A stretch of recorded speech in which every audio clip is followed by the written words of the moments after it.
Hello, and welcome to Grapple Spotlight. I'm JP. And I'm Matty, and you're on mute, Gareth.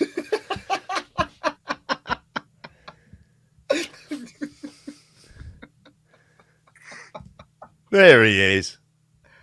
He's still on mute. There he is. And I'm Gareth. And here he is, yes. First time lucky. Better late than ever, mate. It's because I was down the bottom and Matty was above me. I didn't know what was going on. Oh, it's all gone to hell in a handcart already. We've had 2 weeks of it. You expect a few technical snafus, You've but got yes, your own space, Gareth, down below. Sorry, Jim. You've got your own space now to get a wiggle room. You're going to break it down for us, these shows, and we're going to listen on top here while you expertly deliver it, mate. That's what it is. I'm fucking Good luck praying. with that, mate, after this show. Well, here we are. Have we all managed to recover from watching 75,000 matches on from the one card? Pro wrestling matches, JP.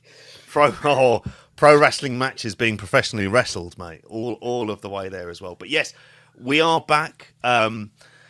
And this is very much it's what do you want to say? It's a one card show. It's like a pay-per-view special. It's all about Forbidden Door, lads. But before we get into all of that, how do we find you this week? We find you well. Yeah, I'm all good, JP. Just recovering from the pay-per-view from a hell of a Smackdown on Friday night. Want to get that in there. Hopefully we can talk about later on. And yeah, just looking forward to the weekend, mate. Yeah, so I'm all good. Yeah, exactly. We have, in terms of, you mentioned the weekend, last weekend, of course. We're going to go straight into the plugs here before we get into the review as well. We were all on Martin Bushby's fantastic 12-hour charity stream. We weren't there for the 12 hours. We did.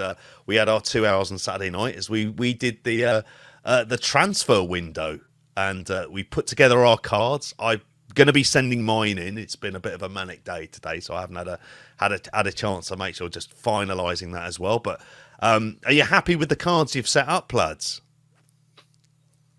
How could I not be? I got Bret the Hitman Hart, and I've got him in a main event against Bryan Danielson. What more can I say? What more do I want than that? But strong match. But a strong match. And as if things couldn't even get any better than that. I know he's not here right now, but got Benson Richards on my card. So what more could you want? That was definitely my favourite pick of the whole show there. So yeah, look out for my card, and it's been held in Canada. My card, so Benno doesn't have to go far to get involved in that one. He can pick up some jeans for his match anyway, and get to work on that one. Get his weapons ready. But yeah. All good fun. All good fun. Our fearless leader Benno again. He is on assignment, as we should be saying, because that's really what it is. He was at Forbidden Door at the weekend. He's going to be at Money in the Bank. He's sort of halfway through his holiday. You said in the pre-show, Matty, beforehand, you're living vicariously through him. At the moment. Him and Chris Platt, and they're living their best lives out there. Oh, mate, like Benno's been putting pictures up today on his socials and walking across the Brooklyn Bridge, and it's like, just video it, Ben, so I can just pretend I'm with you walking along, you know what I mean? Just great stuff. Hope he's having a great time there. But I think I did hear Benno put an order in for a big gulp at Forbidden Door, so I'm pretty sure I picked it up on the audio, JP, so maybe it was just me, I don't know. Oh, lads. But we did. If you haven't had a chance, just to mention about the transfer window, you can go back and have a listen to it as well. It's on the Poison Rana YouTube feed. Yeah. It is fantastic. Raised lots of money for a fantastic cause of the Maddie Cusack Foundation as well. So big shout out to Martin for all of the hard work, and he's just a consummate pro. That lad, just 12 hours, piece of piss, isn't it? No fear whatsoever. How he manages to do that on there as well, but that's not the only piece of audio, because also this weekend, lads, it's back, and obviously you've mentioned his name already, but we had the latest episode of Bretro being on early access for our members before it goes into the public feeds. Lads, do you want to tell us what's on this month's Bretro? You do know, or am I, Matty? Go on. You can give them a little bit, Gareth. Just a little taste. A little taste. You dropped a little teaser online as well. Well, yeah, we know. Anyone who's a regular listener knows that it's the next World Intercontinental title win that we covered there. So we've got a nice bit of Rowdy Roddy Piper at WrestleMania 8, one of my favourite all-time matches. So that was great to chat about that one, but also throwing in a little bit of our old pal Hickenbottom again there, and just got him in the mix. But a house show match again this time. I don't know. Give him any more than that, Matty? I think you can. I'll say that teaser, Gareth. There's an Intercontinental title suspended above the ring, and it's it very well may be the first ever WWF ladder match, guys. So yeah, but it's always, that match has always been one of them that I remember so fondly from when I was a kid, because it was on the VHSs. That's the only way you could have seen that match at the time. And I dare to say, Gareth, without giving too much away, I think it holds up well. It's good. Both matches hold up well. Like, it was a fucking boss show, if I do say so myself. Yeah, no. Like, I thought it was a really good show, that one. Like, I think both matches had like some good stuff in there to get into detail of, and good old Sean stealing that ladder match idea to take a bit further down the line and put on telly before Brett got jumped. So our old hero comes up trumps again. Yes. That's not like him, is it? Not the kind of thing that old Shawnee would be up to. He wouldn't dream of doing any of that stuff, lads, honestly. But no, fantastic episode on there. And if you want to have a listen to that, if you go over to patreon.com/grapple or youtube.com/@grapple, you'll be able to you'll be able to listen to that. Like I say, it's on early access before it goes out into the free feed as well. And as I'm just here struggling to get the there we go. Just so I can share it on here. We're always going to do this every week as we get closer to the time. And if you want tickets for it, there are still some available. If you go to grapple.bigcartel.com, you can get tickets for the professional podcasters doing a professional podcast live at the Hackney Bridge, which is next door to the Copper Box as well. And that's Saturday, 24th of August, so the day before All In. So if you want to hear us, see us live, we're gonna be there for that. We were there last year, not at the Hackney Bridge, obviously, but yeah, we're going to be there on the Saturday. So join us before we go over to Rev Pro as well. It's going to be a fantastic occasion for that as well. At the same time, so yeah, go and get your tickets now. That's really that's my shilling there. Go on, Matty. Can I just say though, as it's getting closer, I'm getting more petrified by the week of what forfeit I've got to do for Benno. I'll be honest, I'll put that in the open. So he said he's had a few ideas off some of the patrons. So guys, can you bring some my way, please? Give you a bit of heads up at least, because I'm getting more scared, JP.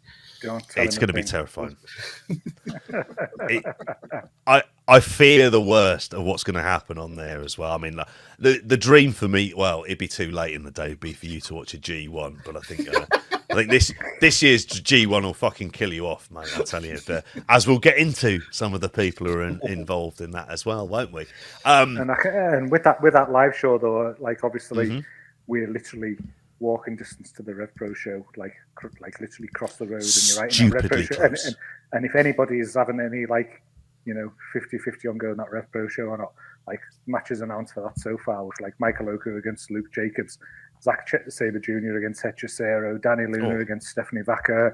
There's some fucking good matches been announced for that as well. So it's like if you like that about coming to see us, if you like that about coming to like see Rev Pro, like it's going to be better than Wembley.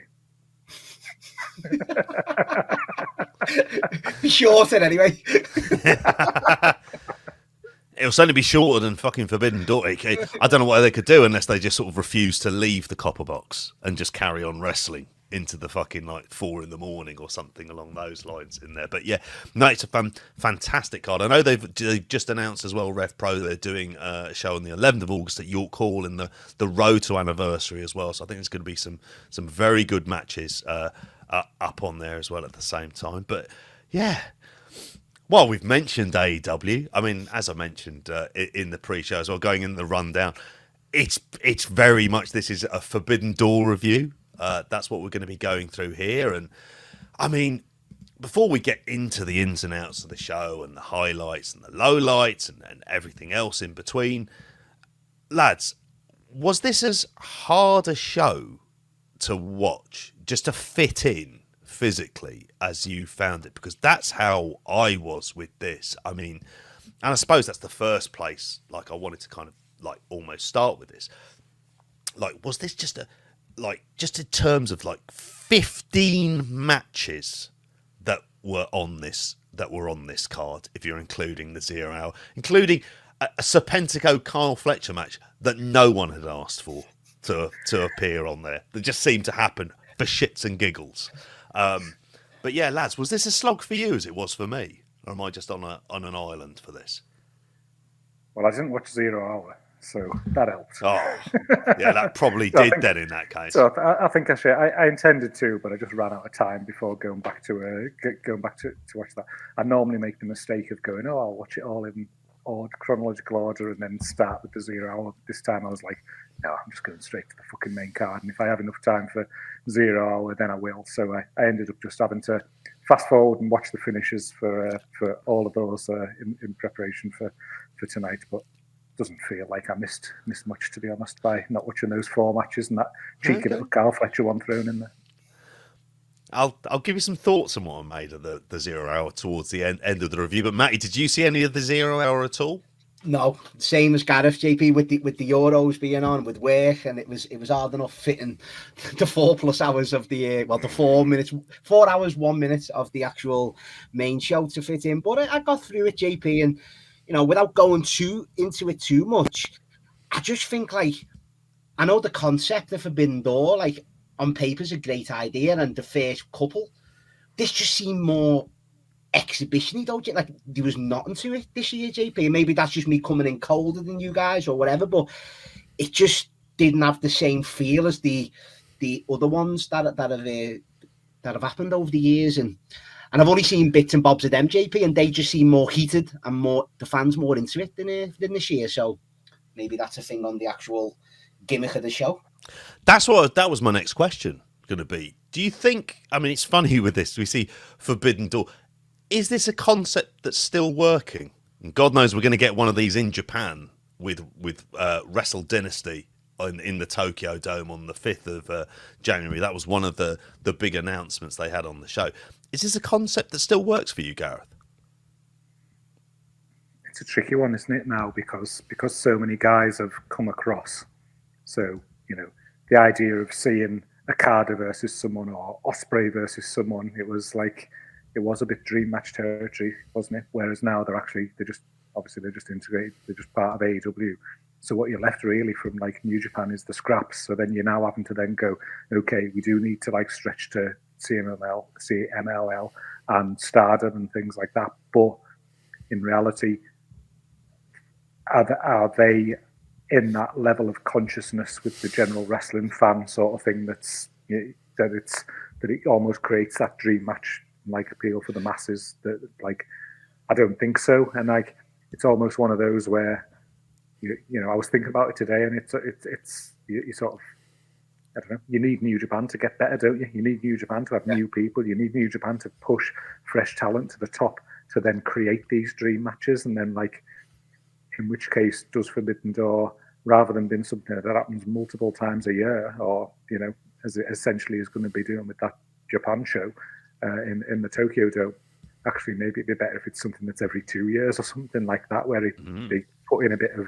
scarcity to it, and then it does feel a little bit more special at the end of the day. But especially where they're having to then put the effort in to book people on TV in the weeks in the run up to Forbidden Door. Obviously, we've criticised them not doing that in the past, and now that they do, in some ways it kind of feels a little bit less special when you've seen it's a bit lose almost, like, because you've seen Shingo on TV for a couple of weeks, you've seen some of these other people on your TV for a couple of weeks to give them a bit of meaning to go into these matches. So I'm not even sure that works one way or the other, to be honest. Like, it feels like it should be something that feels like, wow, dream event territory sort of thing, whereas it was booked well. The matches over the last few weeks as we went through on the weekend show. They all had meaning, they all had purpose, kind of thing. They'd all put the effort into them. But did it feel like a dream card, like some, top tier thing going into it? Like, probably not, to be honest. But I will. Can I just say though, JP, like echo what Gareth says there about New Japan. Obviously, I not kept up with New Japan, but I'm gonna go for what you guys say, JP, and you tell me. And it does look like with the roster of the guys they got that it's not up so much. But I will give Khan a bit of credit. Shocker like that. He's like Vicaire and Hechicero to me, because I'm going in cold again. They do come across like the hot, buzzworthy type of wrestlers that you want to see, and the fans, obviously, especially one of them on the show, got behind. So at least there's something there with CMLL. So I've got to give him credit for that. Like, yeah, I think. I mean, I've got the comment here from Ewan in the chat, and he said on here that the original did feel like a proper co-production, and this one just had the feeling of AEW presents Forbidden Door with some people who aren't regulars, but you have seen in the company at various points in time. And I think that's part of perhaps the issue for me. If you're thinking about even like the main event, that's an AEW show in AEW canon that really has has nothing to do with New Japan outside of the fact that Will Ospreay wrestled there, like for a period of time. It doesn't have that kind of cachet. And I think when you come to the hot promotions, I mean, CMLL are on a run. If there's not as many promotions who are kind of hot around the world, but CMLL does definitely feel like one of them. And even when you see some of the matches from Arena Mexico, it's just like it feels like it's a company that's got its like kind of ducks in a row. It's got some like excellent talent in there as well, and they feel fresh, but they weren't part of it because it was like, you hear AEW and New Japan present Forbidden Door, and it's just like CMLL are doing more of the heavy lifting, I think, on this show than kind of New Japan. And like you say, it's how does it feel? And we spoke about it, so even when it came to the transfer window, it's like it's hard to put together a dream card when all of this kind of dream matches and the people they're already interacting with each other, so you don't have that specialty. And I'm going to go to a match from Japan, but when they had, I think it was like Kenta Kobashi versus Kensuke Sasaki in the Tokyo Dome, and that was a match that I don't think had taken place, and they just announced it on a screen at Budokan that this was a match that was going to happen. The crowd lost their shit, and the first time you saw them interacting was that time in the ring, which makes it feel special. We don't get any of that. We see them like getting physical like a few times well ahead of the show, and I think those are the things that kind of miss from it. But in terms of it as a concept, I think it's going to continue. Absolutely. There's a gate of over $1 million that would suggest that there is an audience that are going to pay for this. And if we see the pay-per-view figures, if they're doing above like 120,000, then this isn't something that's going to be going away. But it does feel like I just don't want to hear that phrase Forbidden Door anymore, because it just feels completely meaningless. And as Andy said earlier on in the chat, like, shut that forbidden door, to quote Larry Grayson. But also, you got to give him credit as well, JP. Didn't he do nearly 10,000 in the house as well? Yeah. So it done all right on them numbers as well, didn't it? So yeah, they did, didn't they? And we've already mentioned the kind of like the length of the card. I mean, let's just go straight into it. And I think if it's all right, I kind of want to almost treat the opening of this as a tale of two world titles.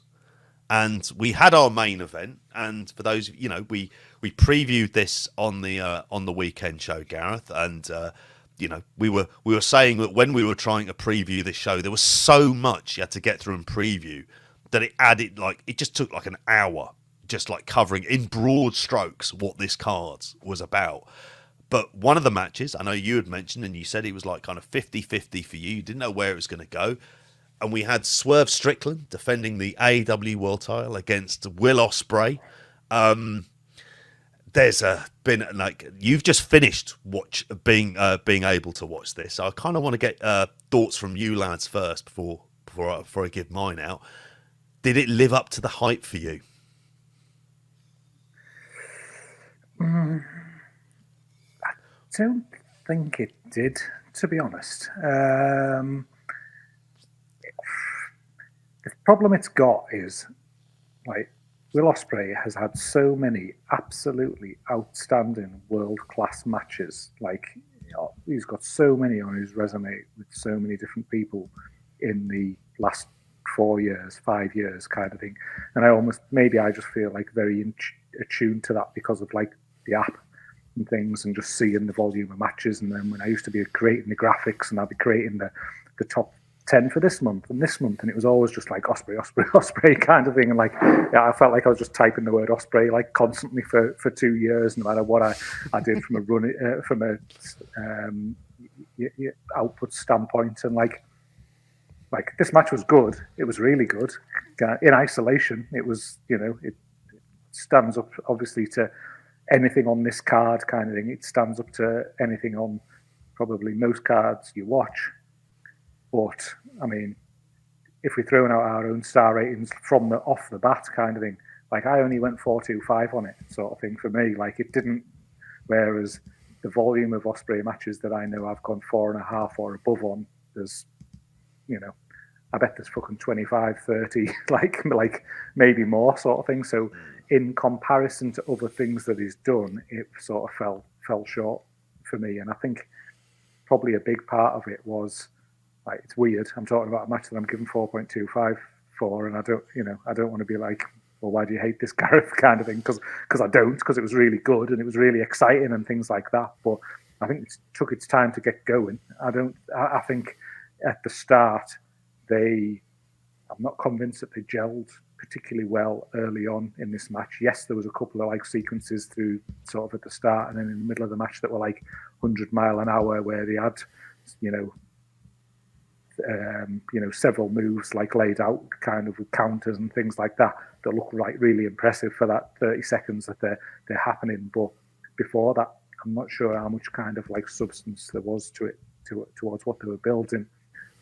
And then at the back end, the sheer volume of kickouts on big stuff just totally took me out of it, kind of thing. It was like, come on, then I'm going to like park an articulated lorry over your chest. Oh, he got out at 2.99 kind of thing. Like, hang about, he's got a fucking 80-ton wheel on his chest, but he just managed to kick out at the end. Like, it just felt a bit like that. I was just a bit like, well, come on, what the fuck is it going to take, kind of thing. Fighting for the prestigious AEW title, you got it. Come on, mate. But then what it did take kind of didn't feel like it.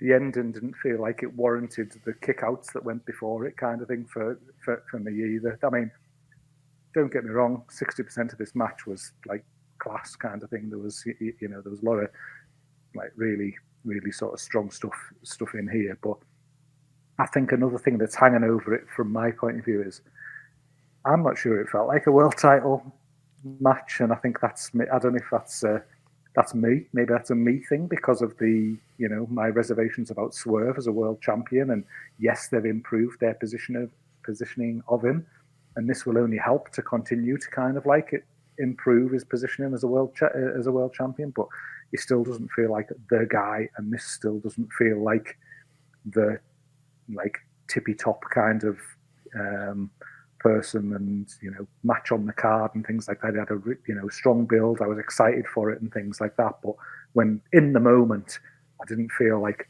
this is the biggest match. This is the world title match kind of thing. Just didn't feel like it had that magnitude to me. I don't know. I don't know why. Again, might be a me thing, but it was very good. But just to come back to your initial question, JP, did it live up to my expectations? Probably not, because when it's Will Ospreay, my expectations always start at 4.5, I think. How about you, Matty? What did you make? Did you hate it as much as Gareth did? I didn't. To be honest, I didn't. I agree with what Gareth said about the beginning of the match, because unlike Gareth, I'd seen a bit of the discourse online about people going really high on this match, Gareth. Like, it was, people are saying it's one of the great match of the year candidates and stuff like that, mate, online. But at first, I was waiting for it to get going, like you said, and I was like, ooh. It looked a bit ballet-esque at times as well. It looked a bit amateur at the beginning. Can't believe I'm saying that about these two wrestlers, but it did. But then once it got going, that double stomp onto the announce table, from that moment, this was amazing for me. And you know me, I love a bit of story as well. So when Callis come out and all that, that just enhanced it for me, Gareth. The kickouts enhanced it for me. It got the fans into it more. So I was proper invested by the end. And I'm glad Swerve won, because I'm with Predictors. I had Ospreay down as winning because I thought, you know, he's just going to get the title and go on to Wembley. But I'm glad he went with Swerve here to push him up more as the champion and give him a bit more oomph behind him. So I loved it. I love the fact of Swerve hitting the hidden blade. I love all that type of stuff. There was so many good spots near the end. But yeah, I'll probably go about 4.5 on this, Gareth. So I'm going higher than you, mate. Can't believe it. I think I fall very much. I think I probably fall into like the 4.5. I mean, we're splitting hairs, aren't we? We're 4.254. Yeah, 4.33 recurring. So it should be 4.3 recurring. Don't need the second 3 in there as well. I think for me, there was a few things. It felt like this was the match that the crowd were most excited to see, and I've seen Chris, and only because I've finished this match today, finished watching this show today, which gives you some indications. We mentioned about the kind of like the sense of like overkill with a card like this. I can also imagine as well, if you're trying to watch this live at home in particular, like you're going to be physically drained from just the sheer volume of matches. There's going to be that kind of effect. However, what I found is not only was there like more crowd investment than what there is for a lot of matches, and again, I find Chris's point about the crowd not being great for this like particularly interesting, but it felt like it was easily the best world title match of Swerve Strickland's reign. Now, you might say that's kind of like, does that necessarily mean too much? But he needed a match like this. He needed like something that he felt like he needed like a proper like quality match to be able to go towards like kind of all in with as well. And so, like you mentioned, Matty, when there was the stomp, of which you have to give Ospreay the credit because he managed to just sort of jump up a bit as he got the stomps, and he just timed it perfectly. So it looked absolutely tremendous. And this might have been before JR started, who was on commentary for the last 2 matches, just started bollocking some bloke behind him. I'm not sure if that was during this match. I think I didn't expect to have happen. It was like, okay, all right, Jim.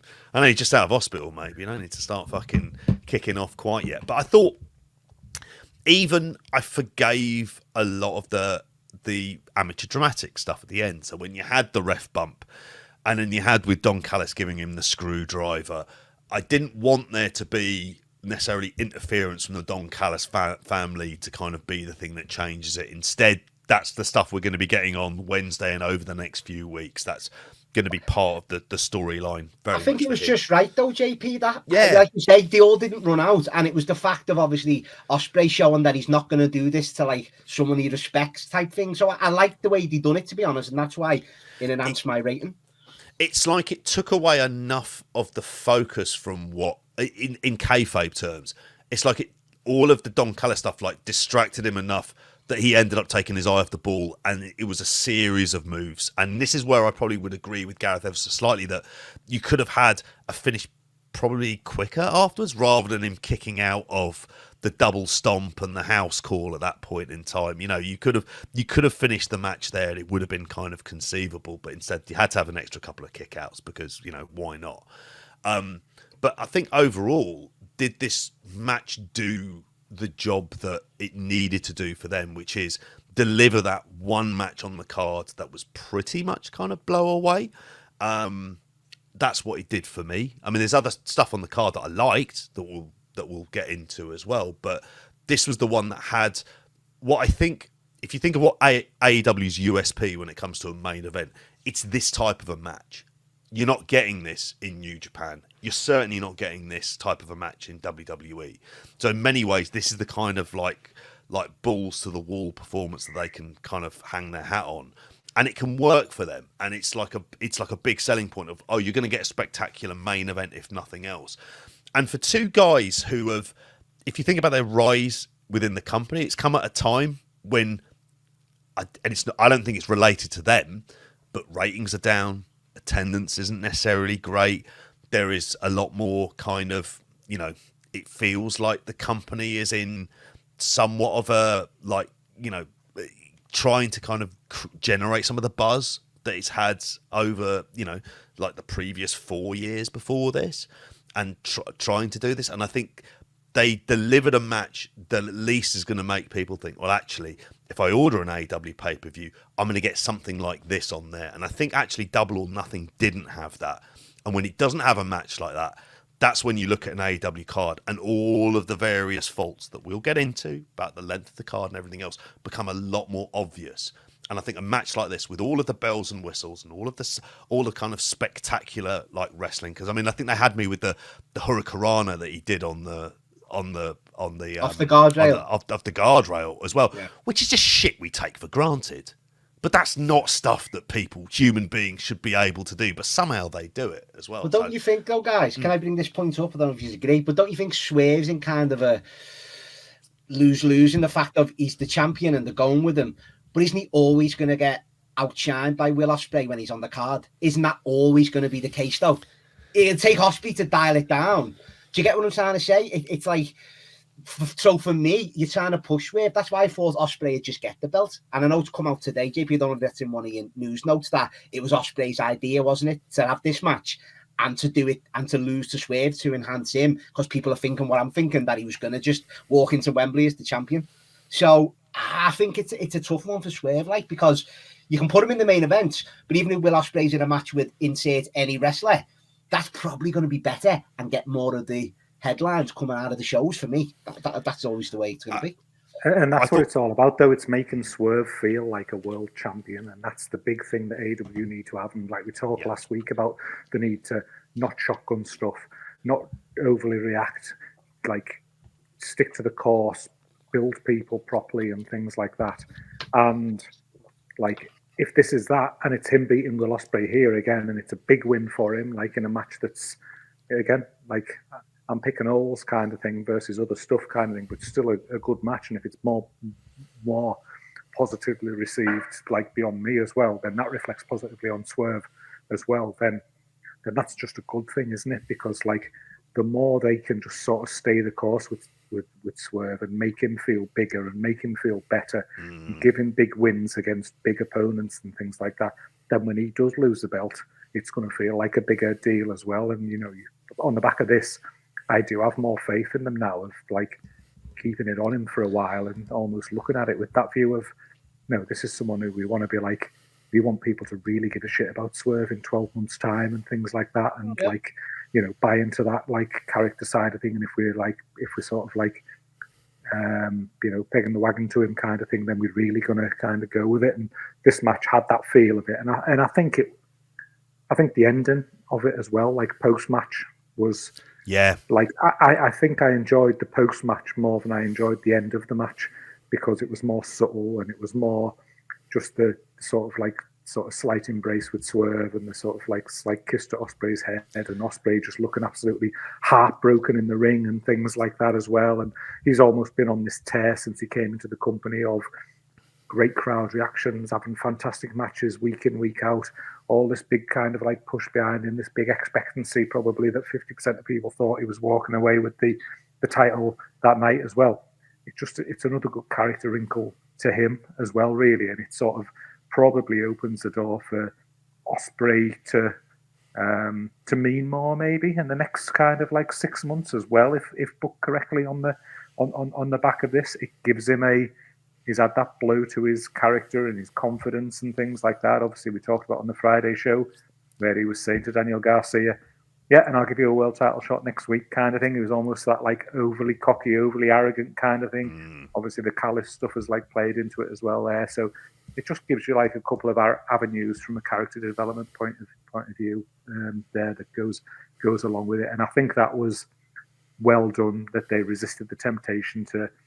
It could have done something like massive, it could have, there could have been some big thing that happened like post-match, but actually I think the way they kind of like pitched it at the end was probably good for Swerve, and it was probably good for Will Ospreay as well. Yeah, I think I heard Wei Ting talk about this when they reviewed the match. That post-match felt more like what you would see at a UFC pay-per-view, where you've got two guys who chatting shit about each other, but then when the fight is over, there is that mutual respect, but it's not overly forced. I thought there was like a degree, like you say, degree of subtlety to it. Just the kind of like banging the heads together. I think he just gave him a little kiss on the forehead, and then he got up and celebrated. and you just think, yeah, that's kind of like, I like that aspect to it as well. And you looked at Ospreay, and what you saw, or what the thing I think you're meant to take away from it is, it's the realization not only has he not become world champion, but he's not going to be world champion at Wembley, and that he's not going to be part of that, and it's going to be, what are the wrinkles that go forward from this? And I know afterwards, like, I mean, he's got a match with Daniel Garcia on Wednesday, which I won't like. I'm expecting him to lose that. I think he'll lose that. He's fallible now, isn't he? Like, I think he'll lose that one. And I'm expecting to be, that's where we're going to see some Don Callis family interference. I think that's going to be, like, either that's going to be like the touch paper that if he loses that match, go, oh, you've lost your edge. And then we get another storyline going on from there as well. But you've got Will Ospreay in the company. You can still push him as long as he's got that kind of like high profile proper match against like a great worker at Wembley. I think you can get away with it. And you've got to think long term for this as well with Swerve Strickland, who he came out with Dipset, of which several times I've nearly written dipshit on my notes. JP, no, we don't have that slander when Dipset comes to town, JP. He's all Jim right. Jones, legendary figure. I couldn't believe it. Liam texted me before he knew I watched it and was like, he can't wait to hear me thoughts. It was just good to see Jim Jones. JP, very good to see him. Is that not the name of the cult leader who gave everyone Kool-Aid as well? Is that not Jim Jones as well? That's what my mind went. I went, that's a face turn, isn't it? He's like, where's better when you need him? I need someone to back me up with Jim Jones. I did hear the word Dipset Matty, and I was like, oh, Matty, you'll know him. Yeah. Oh, what a legend. One of his tunes have got to be the outro to this show as well, JP. I'll send it over to you. You'll have to select that one for me because I wouldn't have it. I'll just pick the wrong one for that. But then, like, I have to say as well, when you talk about the entrances, like the Hayabusa gear that Ospreay had on there as well, I thought that looked great as well at the same time. And it had that feel of like a proper main event, even if as a main event on this particular show and the concept of the show, it doesn't fit. Like, it's that for me, it was that good that it didn't, like, I wasn't there thinking, yeah, this isn't, like, in many ways, it would be the other world title match that I thought would end up headlining this show, and thank Christ it didn't.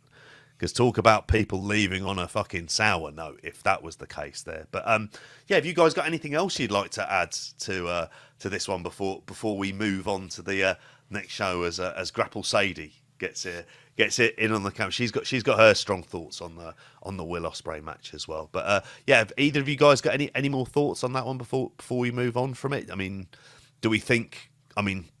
where do we think Swerve's in terms of, like, 'cause really we have to almost go to Wembley at this stage. We're assuming obviously he's going to be champion for Wembley. Who do you think he's going to be facing? It's Danielson, isn't it?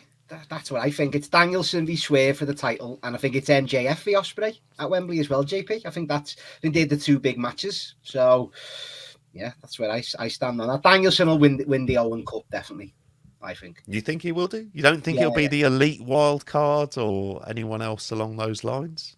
No. Unless they put Hangman's the only one, isn't it? I know he's had that little video package on Collision, was it? So, but that means Jeff getting jobbed out. Last week on this show, we want Jeff at least in the final, lad. So it's a tough one. But I think Danielson makes sense, but we'll see. Yeah, he will for this. Well, it wasn't the main event. Gareth, do you have any further points you want to add for this one at the moment? Or depends how noisy that kettle is in the background, if you can hear me or not. But I mean, for me, I think now it's got to be Hangman, hasn't it? I think with him coming back, with it being that wild card tease, with obviously the history with him and Swerve, that feels like a massive monster match. That would be actually, yeah, huge match. And saying that, and plus he can beat Jeff in the final. That would go down well. But also as well, didn't Zack Sabre in the presser challenge Danielson pretty much, JP. So yeah, it may be there. That makes more sense. Yeah, doesn't it? Yeah. You're right. Yeah, and at least, and we're not going to go too far into the weeks. We'll have plenty of time and plenty of short YouTube clips as well of us talking about the build up to All In. But I'm glad that we're getting some degree of singles matches, or what would be one-on-one, or just what I would think are straight contests, not fucking wacky 6-man trios matches one after another as well. I won't rant about that today. And so when I was thinking about directions, like as a result of the show going towards All In, it was like, okay, yeah, there is some interesting directions. Hopefully, we'll get into it when we've gone through the rest of the card. But this wasn't the only world title being defended on the men's side. No.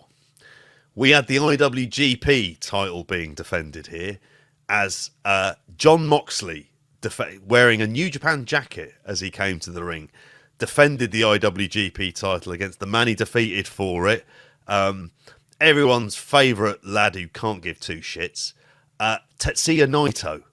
I'm gonna go to you first, Matty, for this. What did you make of this, mate? Fucking hell. This was embarrassing, JP. Like, this was embarrassing, considering the level of wrestlers that are meant to be in that ring. I'm not the biggest Moxley guy, but this isn't even out of Moxley because he looks well. I haven't seen Moxley for a while. He looks well. He looks very well. And just early on, don't know if you picked up on it, you know, when he had Naito down the corner and he scrapes his face, Naito didn't react. He just sat there and looked at him. And it was like from the off, JP, that he just didn't know what was going on, Naito. I couldn't believe it. I haven't seen Naito in years. He looks terrible. He looks old. And but JP, that's the spitting. He's missing him by like a nautical mile.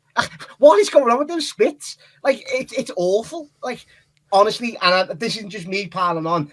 I thought this was embarrassing. And I thought Naito, if it's no chemistry, if it's the language barrier, if it's whatever it is, it was dreadful. It was fucking awful. Some of them near the end as well. The closing sequence just fell apart, didn't it?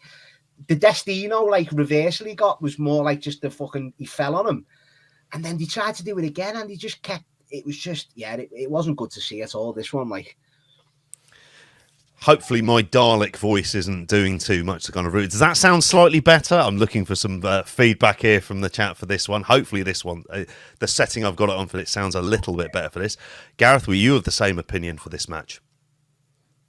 Just so poor, so. And again, as Matty says, for the level of these guys, I was going to say supposed level. No, for the level of these guys, we've seen what they can both do over the years and things like that. And yes, wrestlers deteriorate, and Naito is a shell of himself for what he was 5 years ago and things like that. Even if I wasn't necessarily the biggest Naito guy back in the day, but you're still expected to show up. You're still expected to sell. And I know Naito was a bit temperamental on certain things like that. You still need to look like an active participant in the match. And I mean, you talk about the spitting, Matty, striking from Naito. I've written down Lito in my notes here because I've never seen somebody another potential show title there, mate. Yeah, so visibly barely touch somebody and things like that. And especially for someone like Jon Moxley, who he's the kind of guy who wants to work matches where they look aggressive and they look rough and they look laid in and things like that. And this just felt so light. And I mean, I said to you in our chat before we jumped on the show, while I was watching this, I just couldn't hold my attention. I was you always know a wrestling match is bad when you're actively trying to watch it as opposed to just watching it kind of thing. It just couldn't hold my engagement for 20 seconds. I was sort of looking at the screen. 20 seconds would go by and I'm just looking at anywhere other than the screen, or I just realised I've just been staring into space for 2 minutes or 3 minutes and I've got no feeling for what's happened. It just if you talk about a match not having that, for one, not having an IWGP title feel to it, absolutely did not. Did it have a match feel to it that felt important? Both guys were trying to win, the belt really mattered and meant something that they were going for? Not at all. Did it felt like two wrestlers who were going out there to even just try and perform and try and get a bit of crowd engagement and the crowd reaction? Not even that either, really. And it just I don't know. It was lame. It was really bad. And again, this is one of these. I feel weird because I don't know what the wider perception is. I'm guessing it's probably similar to the three of us. But Like, I'm as low as like 2.5 stars on this kind of thing, like 2.25 stars on this, and it's a IWGP title match that doesn't involve Evil. Like, and I'm like, how can I possibly be that low on a match between these two guys? But it's sort of genuinely how I feel. But sorry, JP, like I said, the fans weren't even into it. And Moxley's got a good reaction when he come out. He got a great reaction when he come out.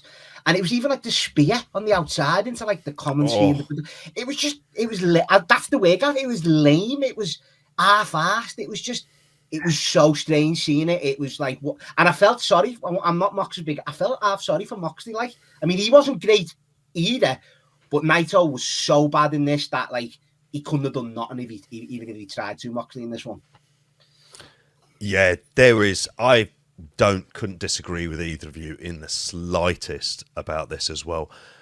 I felt bored from the get-go. I think there were times during the match where Moxley just looked like visibly frustrated because he could see the match was going to shit.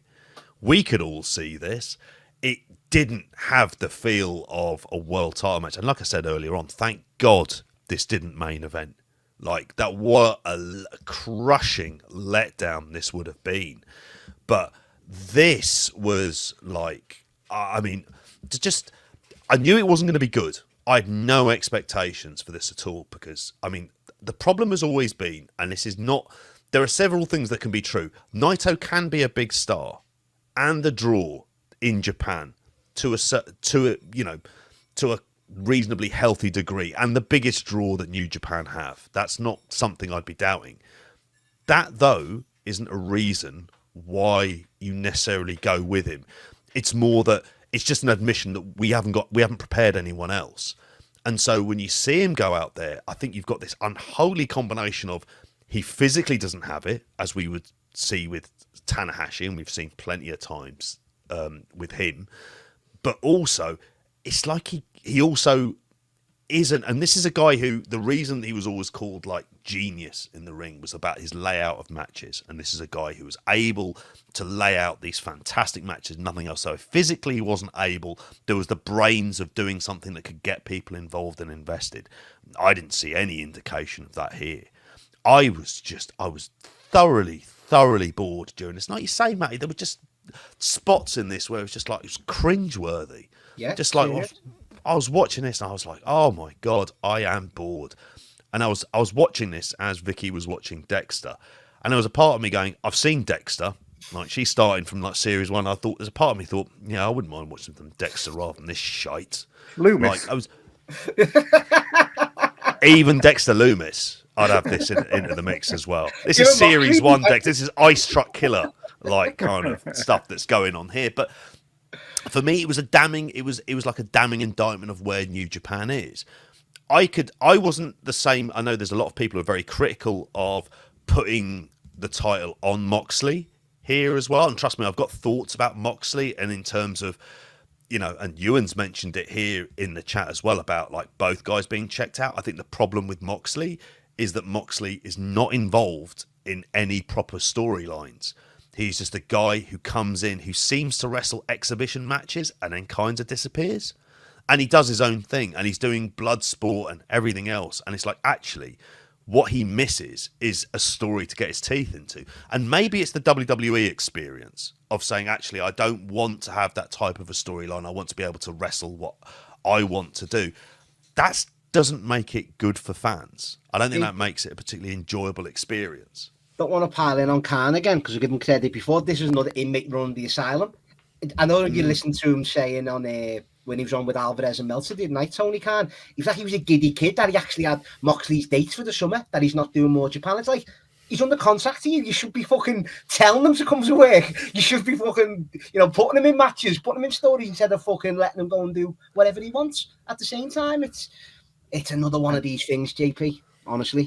That's it. He just feels like he's a star who it's almost like just plug in and play kind of thing, like depending on what the week is. And you can kind of, you can understand that because he has been in the world title picture for, obviously throughout COVID, and then he had that, the belt back when he returned from injury and stuff like that. And he's been like right at the top of the card, world title picture and things. But you can still find interesting stuff for people to do that doesn't involve the belt. You can still give them that 6-month program that, keeps them out of the title picture, but still keeps them, fresh and kind of like honest, in terms of like what their, contribution is to the overall show. And, again, just obviously Benno brings it up, repeatedly on the podcast, is just the whole Blackpool Combat Club and who are they, and heels and faces, and where do they fit in? And he's just intertwined into all of that, and it's just depending on what, it could be what's going on with them one week to the next. It could be something that he's doing individually. One week it's more heelish leaning, another week it's more facious leaning, and he's just sort of in this weird purgatory, isn't he, kind of thing, that he's still sort of out there in front of the fans, but with no necessary purpose. And I think that was the one good thing for me at the end of this, was I was like, well, great, that Moxley doesn't need to worry about that belt anymore. It's another belt off AEW TV, so it's one less thing they need to think about. So now they have to think about, well, what are we going to do with Jon Moxley then, kind of thing. And hopefully that it's something substantial that, with Wembley on the horizon, they're thinking, there's a guy, there's a draw, there's somebody who means something in not just our company, but in the wrestling world. And let's go ahead and do that. But, it's one of them. Yep, great. Get the title away. Get it back to Japan. Let them do whatever they want to do with it over there, and hopefully build another star to take it off Naito, who feels important, so that maybe in 12 months' time, you've got somebody coming into Forbidden Door who actually feels like there's a bit of hunger about them, who's new, who's fresh, who feels like a bigger star and things like that, because it's not just an AEW problem, is it? It's a New Japan problem as well, that they need to solve something, so they're bringing some to the they're bringing their side of the bargain to the table as well. And I think that's why I asked the question of the Forbidden Door concept, because if you think about it, it's involving like New Japan. Well, your IWGP champion is the guy, and what was it on the first Forbidden Door? It was Sonata versus Jack Perry. What was I can't even remember what the IWGP title match was at the last Forbidden Door before then as well. Like what was that? I couldn't tell you at all. We've had 1,000,001 matches since then. But you look at this and you think to yourself, okay, it is more that damning indictment of what New Japan is in 2024, that we're not talking about a Yota Tsuji or a Shota Umino or any amount, because there is younger guys. There are guys who they can do this, and you'll always say, well, they're not draws, and it's like, well, they're not draws until you fucking push them. That's how pushing people works, is you make them into draws. They don't magically turn up with 10,000 people in the arena selling tickets. There's a bit of work that has to go towards it. And I just think there is this malaise that's over the company, and this kind of stasis, and they haven't moved past. And Chris mentioned in the chat earlier on, he's 42, which, I mean, he's 3 years. My knees aren't great. There's a reason I didn't want to take part in any relay races when I was asked, and I made up a knee problem. I should have been limping around like fucking Naito to get out of that, and that would have definitely like kind of sealed the deal. But it's more that like they're in a holding pattern. Why is he getting the title back? So he can get into so he's in the G1, because they always have the champion there. Why? Because they want him in the Tokyo Dome in the main event, and they go, well, because he's our biggest draw. And you think to yourself, this only lasts for a period of time. If they're not able to deliver in ring, then that drawing power is greatly diminished. And if you haven't built anyone up in that time, you're in a world of trouble. And for me, I'm just thinking to myself, okay, you have Yota Tsuji versus Shota Umino as the G1 final. You have one of those lads win, and they beat Naito at the Dome. And then you don't put the title on Naito again, because for the good of his own health, this is a guy who needs to be wrestling very, very sporadically, if at all. And he's spoken himself about retirement, and he looked like a guy you thought, yeah, he should be retired. And he looked as, dare I say, he looked as bad as Tanahashi did, as just a guy who just isn't there at all. And I think there is a world of trouble that they have got with this. But yeah, that's I'll get some grief for this, but good. The other side of things, though, as well, is that you've got to think about is that like Japanese New Japan fans are going to have watched this too. Kind of, they're going to have seen like this is their big title being won. They're going to have seen that performance surely they're not putting up with this shit either. Like, kind of thing.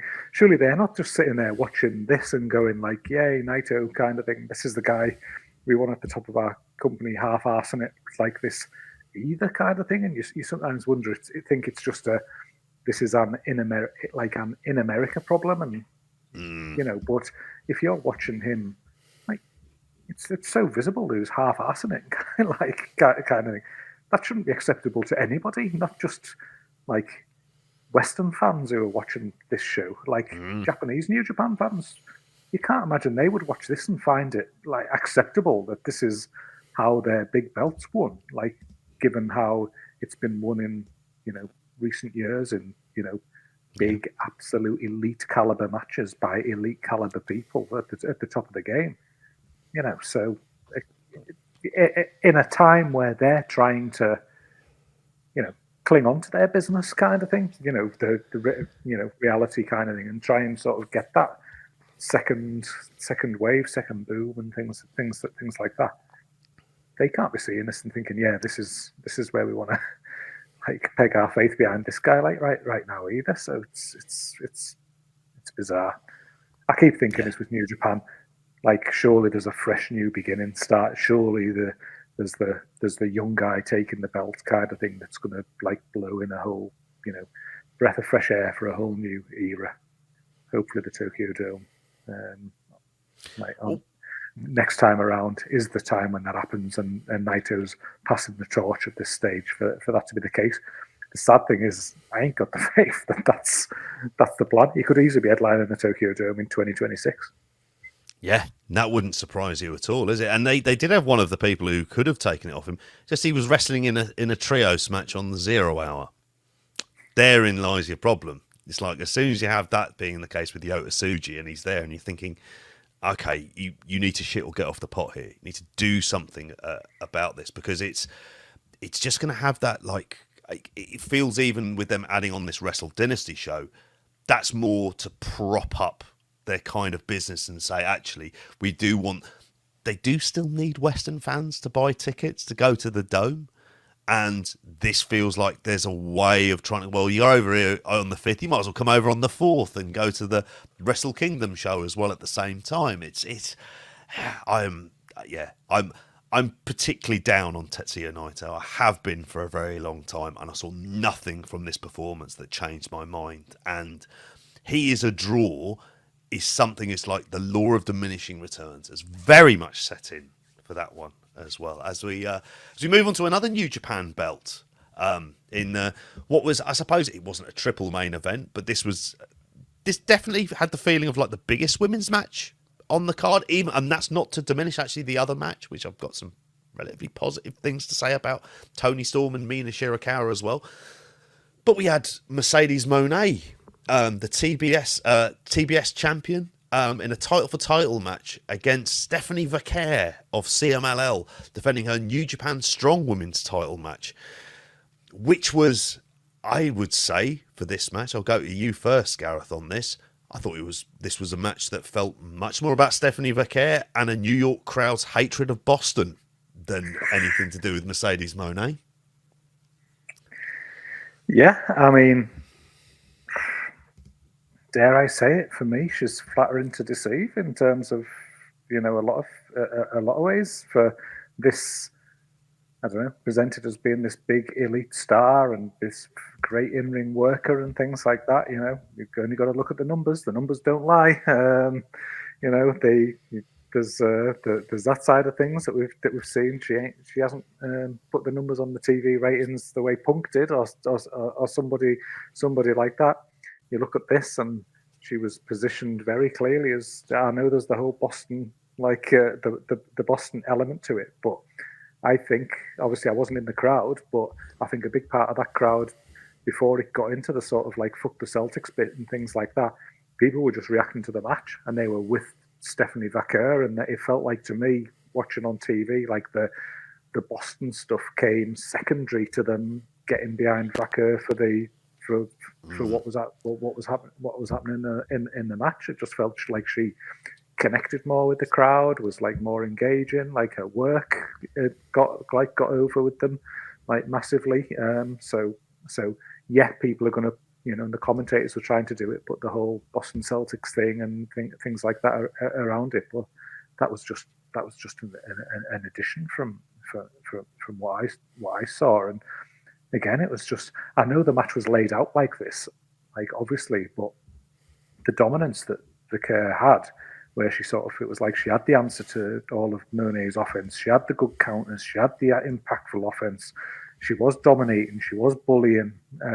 She was very rough and rugged, like in her working style and things like that as well, which that's the structure. That's what they decided on. That was the match layout and things like that. But people enjoyed it. People wanted it. People liked what she was doing. They weren't rallying behind Mercedes as probably they were expecting the crowd were going to do, and they get on her side. And obviously she's coming off the back of the Willow stuff where she was presented more heelish, and they've clearly tried to angle for go down a direction where she can be a bit more babyface now and go down that route. But it feels like they're almost just going to have to do a U-turn if other crowds follow suit. And in wrestling, crowds have got a kind of a habit of picking up something they see on a pay-per-view and just going well with it at the next show and the next show and the next show and things like that. So potentially it could be an uphill struggle for them if that's the route that they ultimately wanted to go down there. But I mean, the match as a whole, like I enjoyed it. I think it felt like a better match to me when it was more aggressive and more brawlish, and when Vaca was dominating. I think when they tried to do sequences together, it looked terrible in parts. I think it looked like really like clunky. It looked like it looked like they were struggling to have chemistry when they were trying to get things going with like a lot of motion and connection and things like that.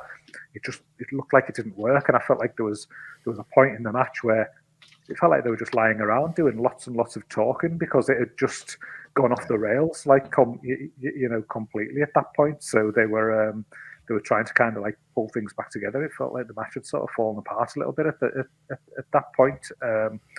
But all in all, I enjoyed it. Like Vaca looked great, kind of thing. Looking forward to seeing her live at Rev Pro, and I've gone like 3.5 stars on it.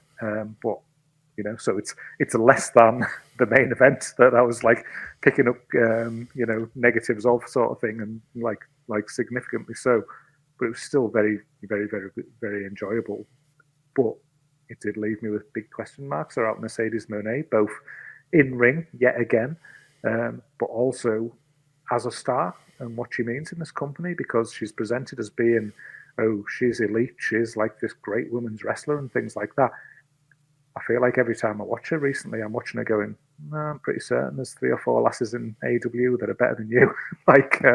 Overall, they just don't come with that WWE 4 horsewomen cachet that goes along with it. And I know, Matty, you're like, she was the least favourite of the 4 horsewomen for you, wasn't she? Always, Sasha Banks. No, but JP, what it is, like, and I said it a while back, like, it's a tough one, because I agree with Gareth. I think she's just believing her own hype, JP, and she has done for a long time now. And she should never be a face as well, because I know you've got to, and to give her some credit, you've got to carry yourself, you've got to be confident in yourself. But it comes across unlikable in real life interviews, JP, when you listen to her. She should never be a face. And whenever she's on screen, like the Willow stuff, I only dipped in and out with that stuff. But clearly, like, she played more that heel because the fans wanted Willow.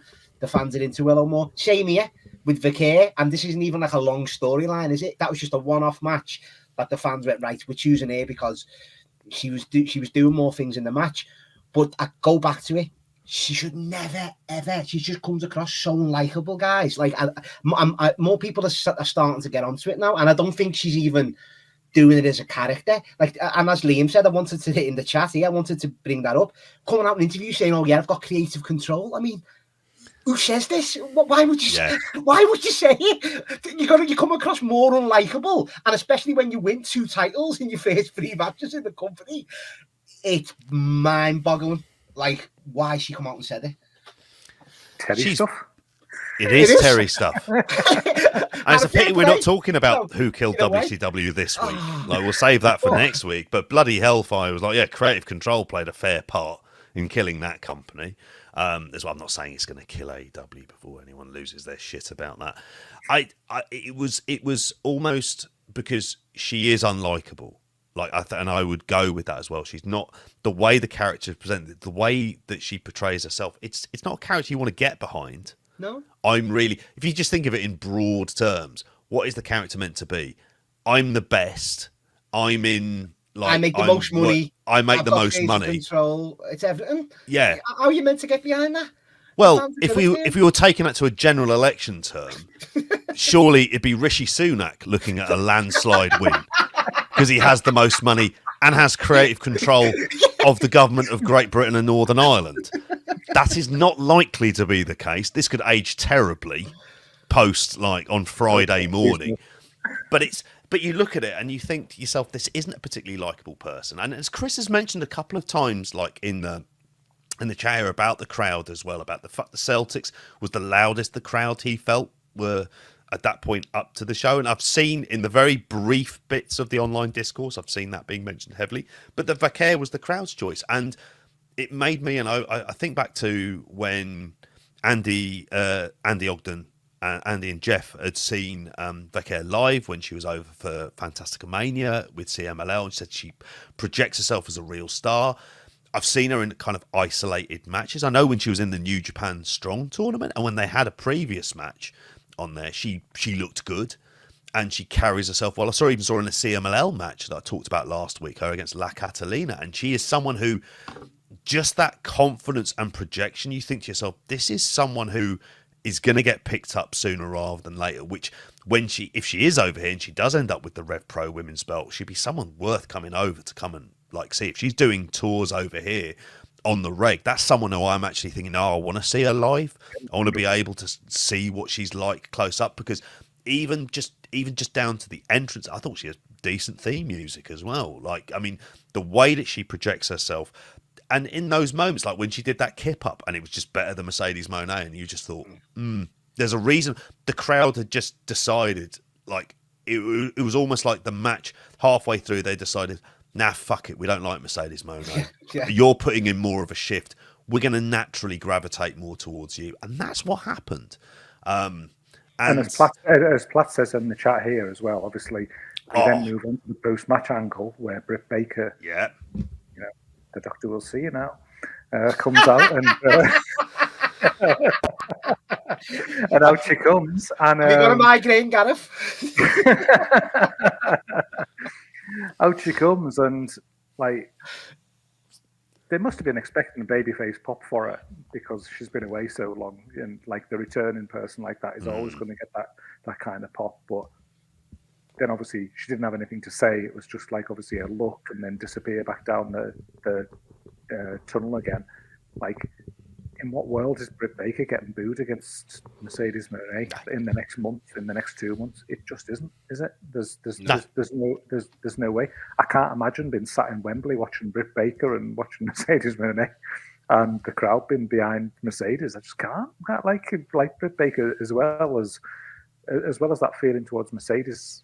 Britt Baker's been and felt like a big star, a big part of AEW, central to AEW for such a period of time. Original. Her being back was it's like a thing. People have been waiting for it, kind of thing, and wanting it. So they've just got to turn that heel size up. They've just got to go with that, haven't they? Kind of thing. The crowd have rejected her on Sunday night. Just got to lean into that as much as you possibly can, and make her more and more of a fucking shitbag. Turn up the money stuff. Turn up the control stuff and things maybe not on screen, kind of the control stuff, but almost the CEO stuff, I suppose, kind of thing. That I'm better than you, that side of it. Got to turn that up more because then collectively, then if the crowd are behind Brit and as they have been in the past, then that's a good feud that you've got there, and it's like a money making partnership really together that they've got there. So that's certainly the route they should be going down. And how stupid of me, I should have said two fake and a migraine. I forgot it was a dentist for a split second there. No, but just trudging back, Gareth, to what you said about Monet in ring. Like, JP said it before. I always had her down as the worst all round, the JP out the 4 horsewomen, because obviously she can't cut a promo and stuff. But she was the second best worker for me out of them. But even as Gareth said, I think she's losing that edge. Every time I've seen her lately, she's just losing it. Is it believing your hype? I don't know what it is, but I will give her some credit that I think she will claw it back around, and it can't just be like this all the time. But this is a big feud, though. Like I said, this is 2 actual names going at it, and it will be interesting to see how it pans out with this creative control card in there as well. This is the defining, and that's the issue here, isn't it? I mean, it is that this is the feud that you would imagine it should define it. If this doesn't work, then what is? Where is that? We saw it in many ways. The natural place to turn her heel is the point where she beat Willow Nightingale, and you just have her as a heel dominant champ who eventually is going to get her comeuppance. It's a wrestling story as old as time, to paraphrase Beauty and the Beast. And I think for this, when Britt Baker came out, I was like, oh, thank God. And I thought, well, I won't worry too much about her. She's got a good, decent paying part-time job. And as Dylan says here in the chat as well, she could do some dental work in AEW shows. God knows we need the dentists. I'll just throw that in there for Britain as well. She'll be over fucking work. She don't want those NHS wages because she won't be happy about that at all. But the fact that she is back and she's in the mix as well, you'd imagine this would be one of the 2 big sort of featured women's matches on the Wembley card. Yeah, whoever surely Toni Storm is up against as well, whether it's Mariah May, and I think will be. Yeah, and you think to yourself, okay, that's there's one of them which, through a long running storyline, it makes sense that be the route that they'll go down for the women's world title. But here, this is the kind of matches that if you're bringing Mercedes Mone into the company, that you want to get her involved in as well. It's just going to be they need to change that dynamic, and they need to change it now. And there has to be that recognition of that. They can't, I was amazed they didn't do it post, like I say, immediately after the Willow Nightingale match. I wanted to be her heel stay with Stokely Hathaway doing the talking. So you solve, two birds with one stone, really, don't you? You solve all of the kind of the problems of her not being able to talk.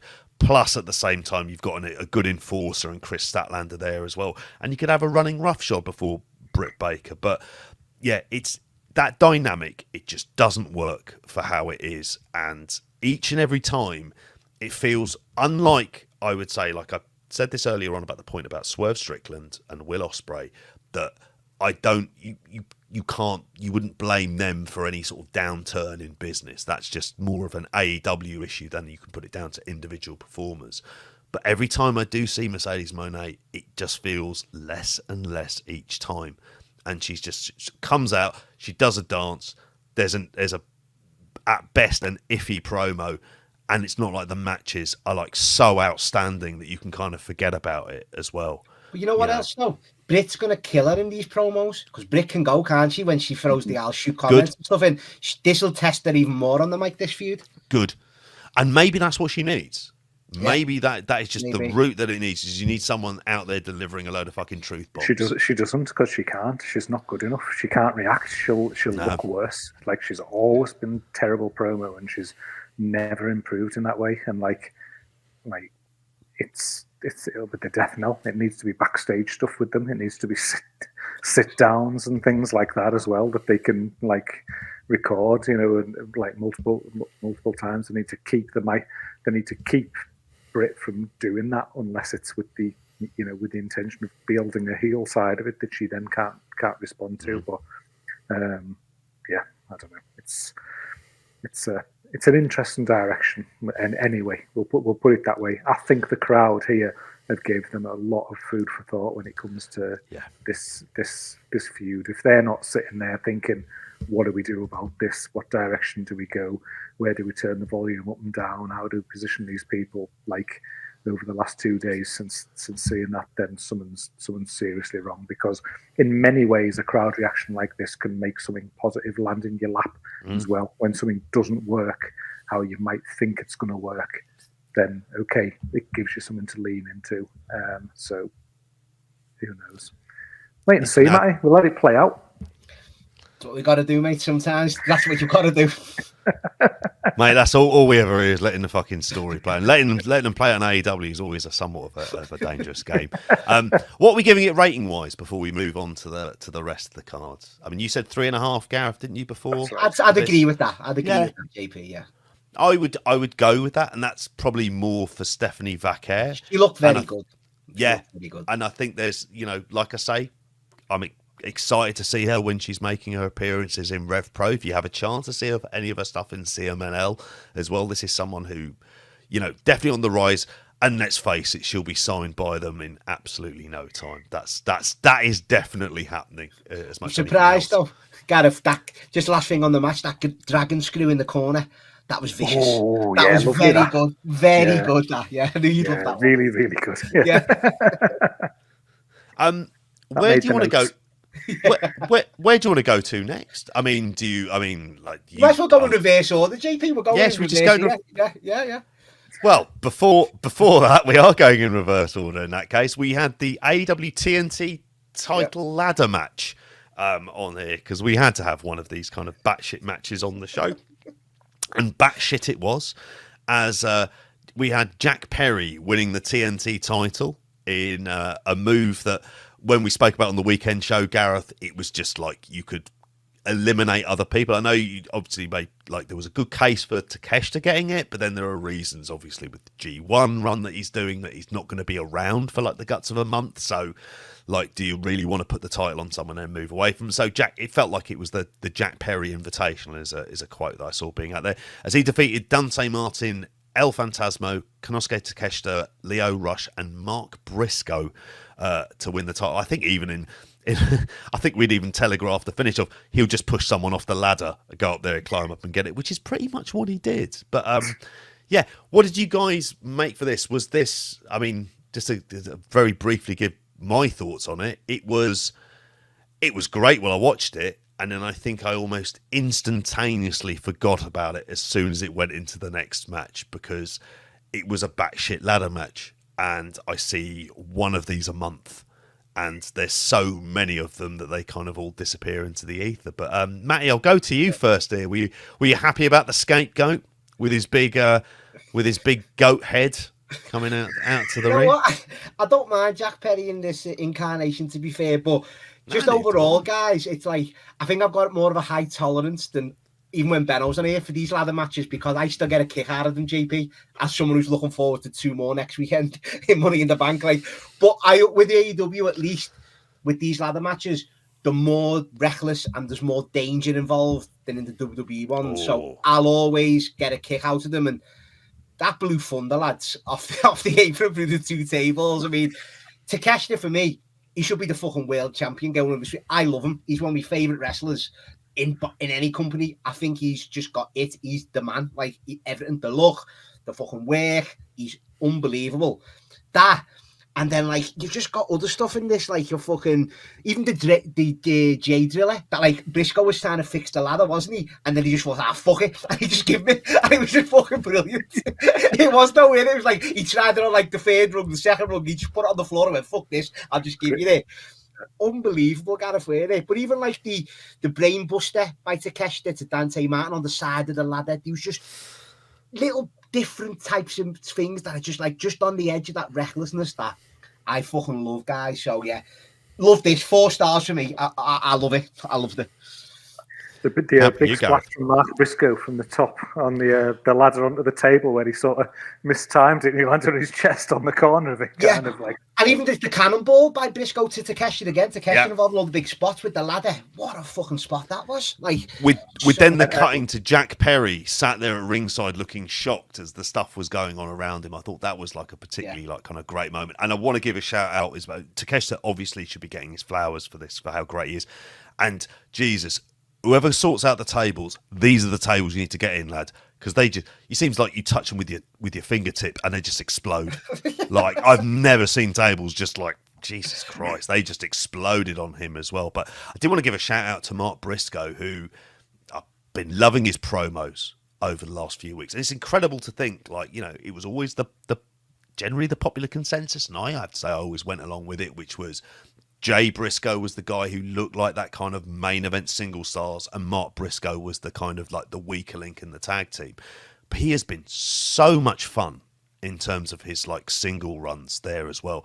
And he is completely reckless, and he does some like batshit stuff. So I want to make sure he's getting like a shout out here as well, because he didn't give zero fucks when it comes to kind of like wrecking himself in there as well. And you want to see him getting like kind of like a proper feud. It's just a pity he's got a Ring of Honor world title that means absolutely fuck all squared.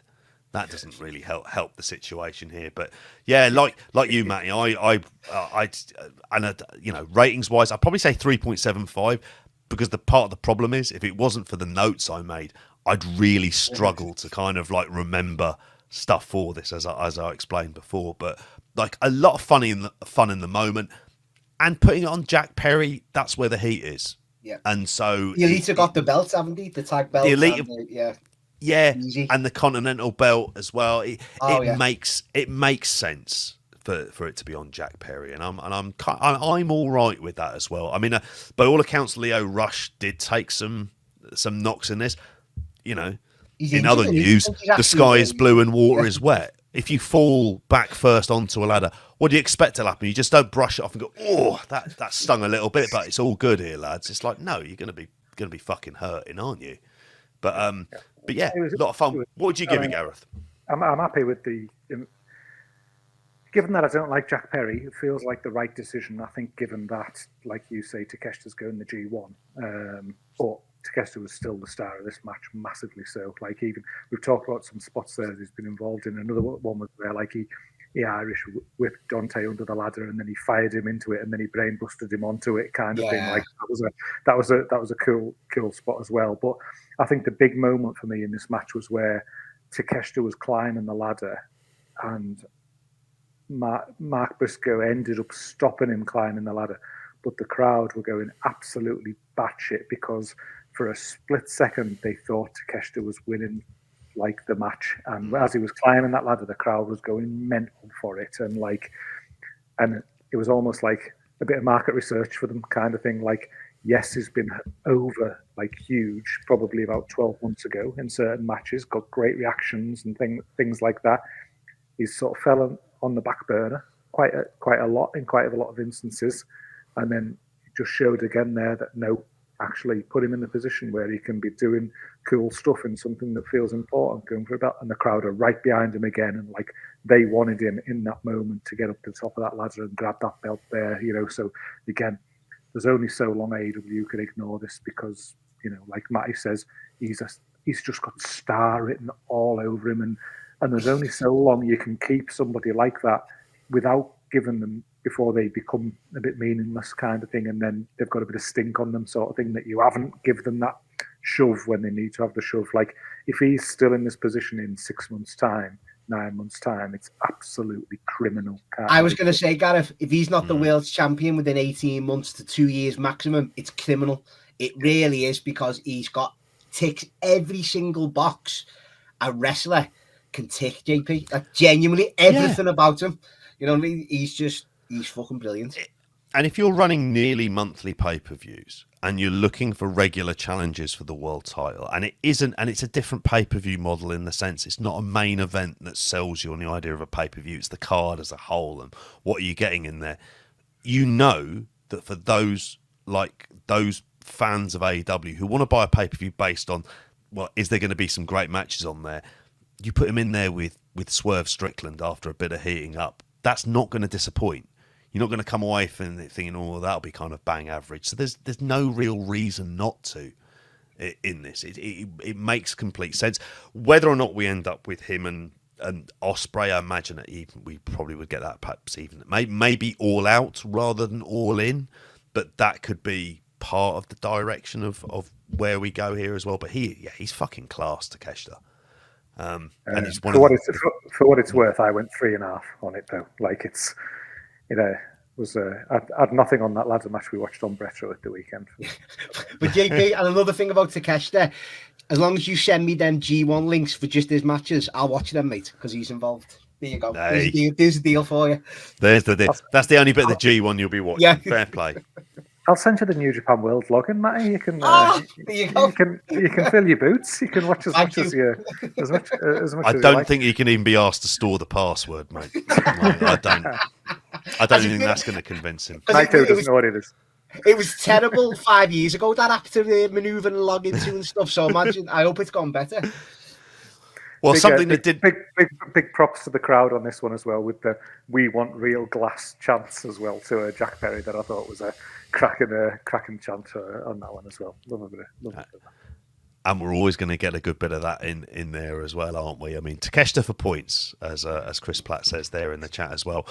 Unfortunately, before this, we did have one of the kind of the duller parts of the show, as we had the contractually obligation of Chris Jericho having a match on a pay-per-view card, when really, like, there is a match on the pre-show that should have been swapped in for this one if you were going to do a trios match on there, as we had the learning tree of Chris Jericho, Big Bill, and Jeff Cobb versus Hook, Katsuyori Shibata, and Samoa Joe.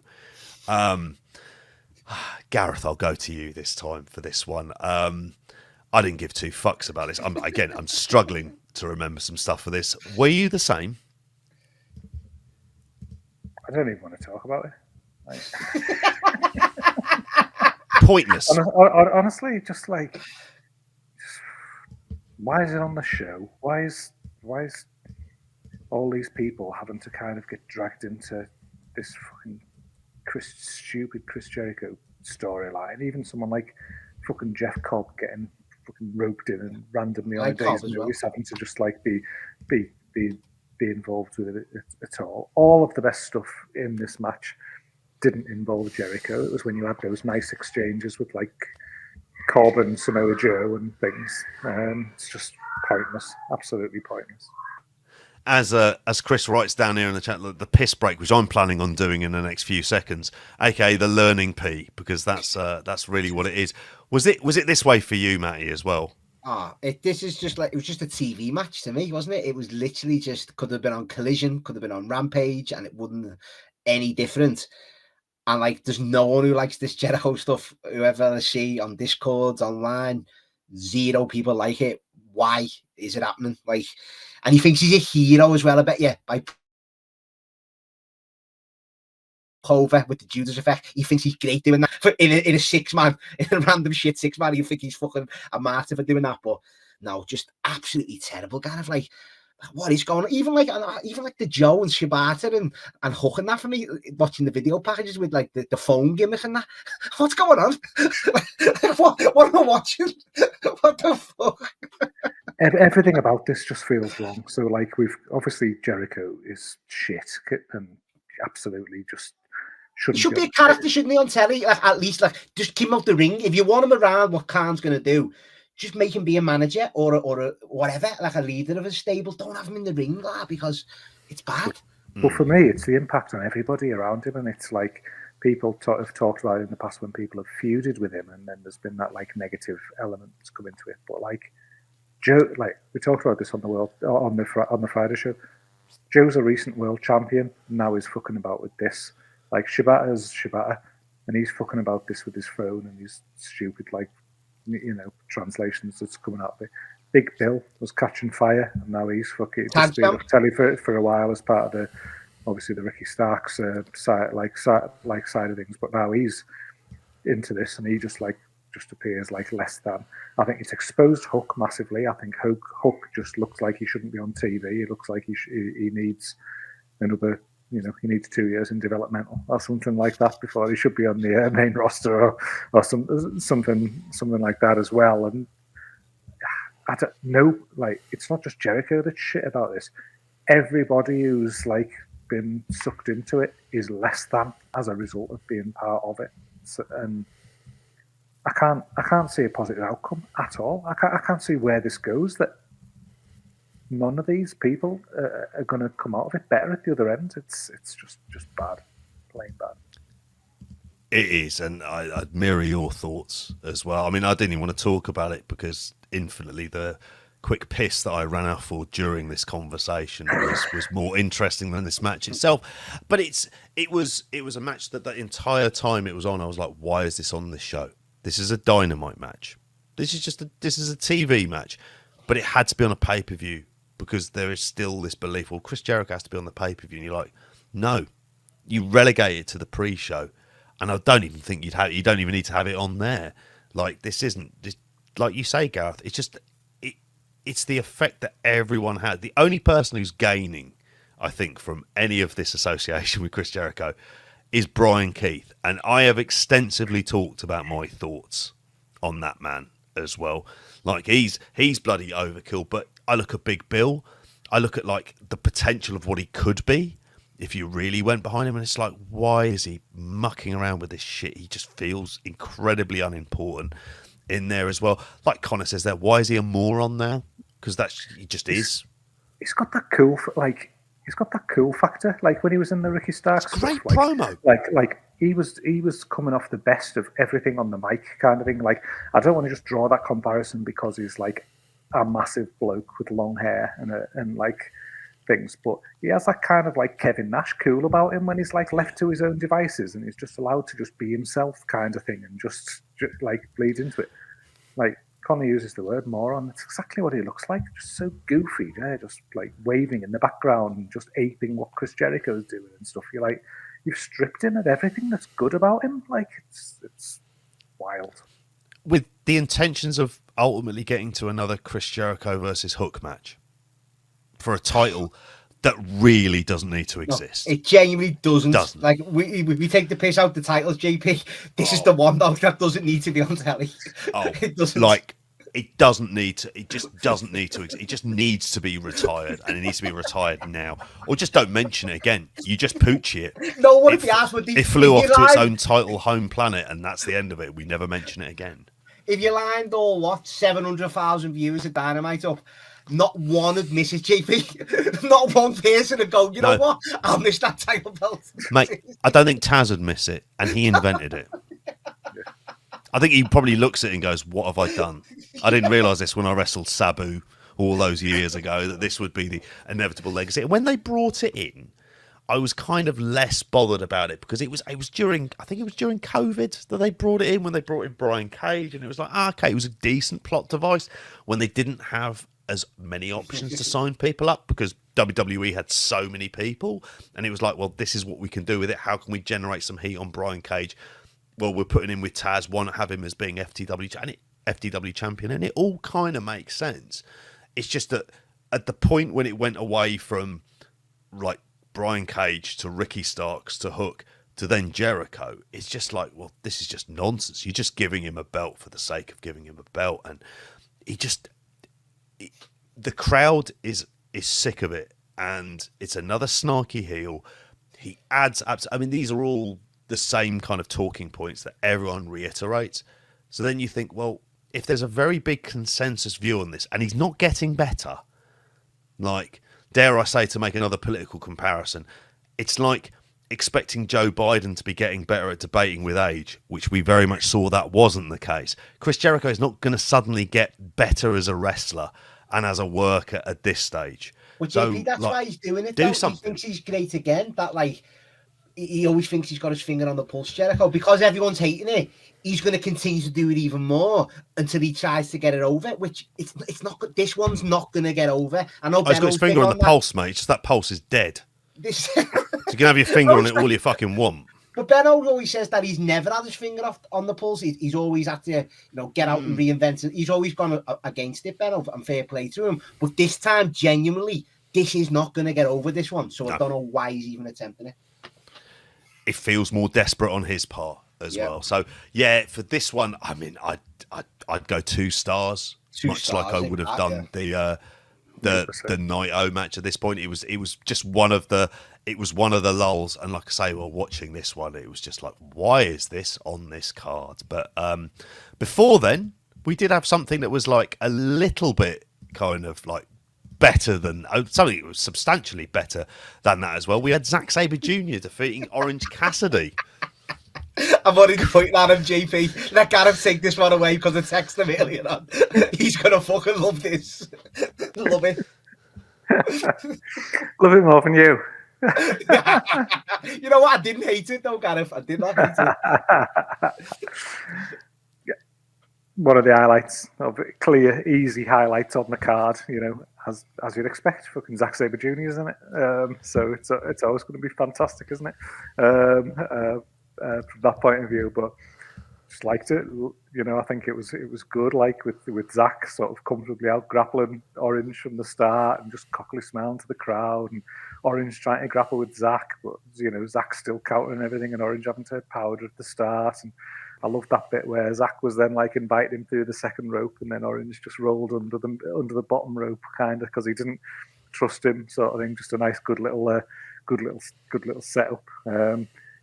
Still had that process of Zack just being able to just counter like everything completely until like Orange had that bit where he like got the upper hand and Zack sort of applauded at him, and then he went to put Orange's hands in his pocket. That was then Orange then like put his like into Zack's legs and applied that like deeper hold instead, sort of thing. Like, again, just some good like almost set up to be perfect for both characters and the way that they both are and the way that they wrestle, but the way that their personalities are as well. Like, all that stuff at the front end just didn't feel, I don't know, it felt in-fitting. It didn't feel forced. It didn't feel too hokey and things like that as well. It just felt like natural for who these guys are, and then largely Zack just like bullying him and dominating him and totally in control, like as he would be there. But then Orange getting like the big dragon screw to and then like the big dive and a couple more dragon screws and things like that to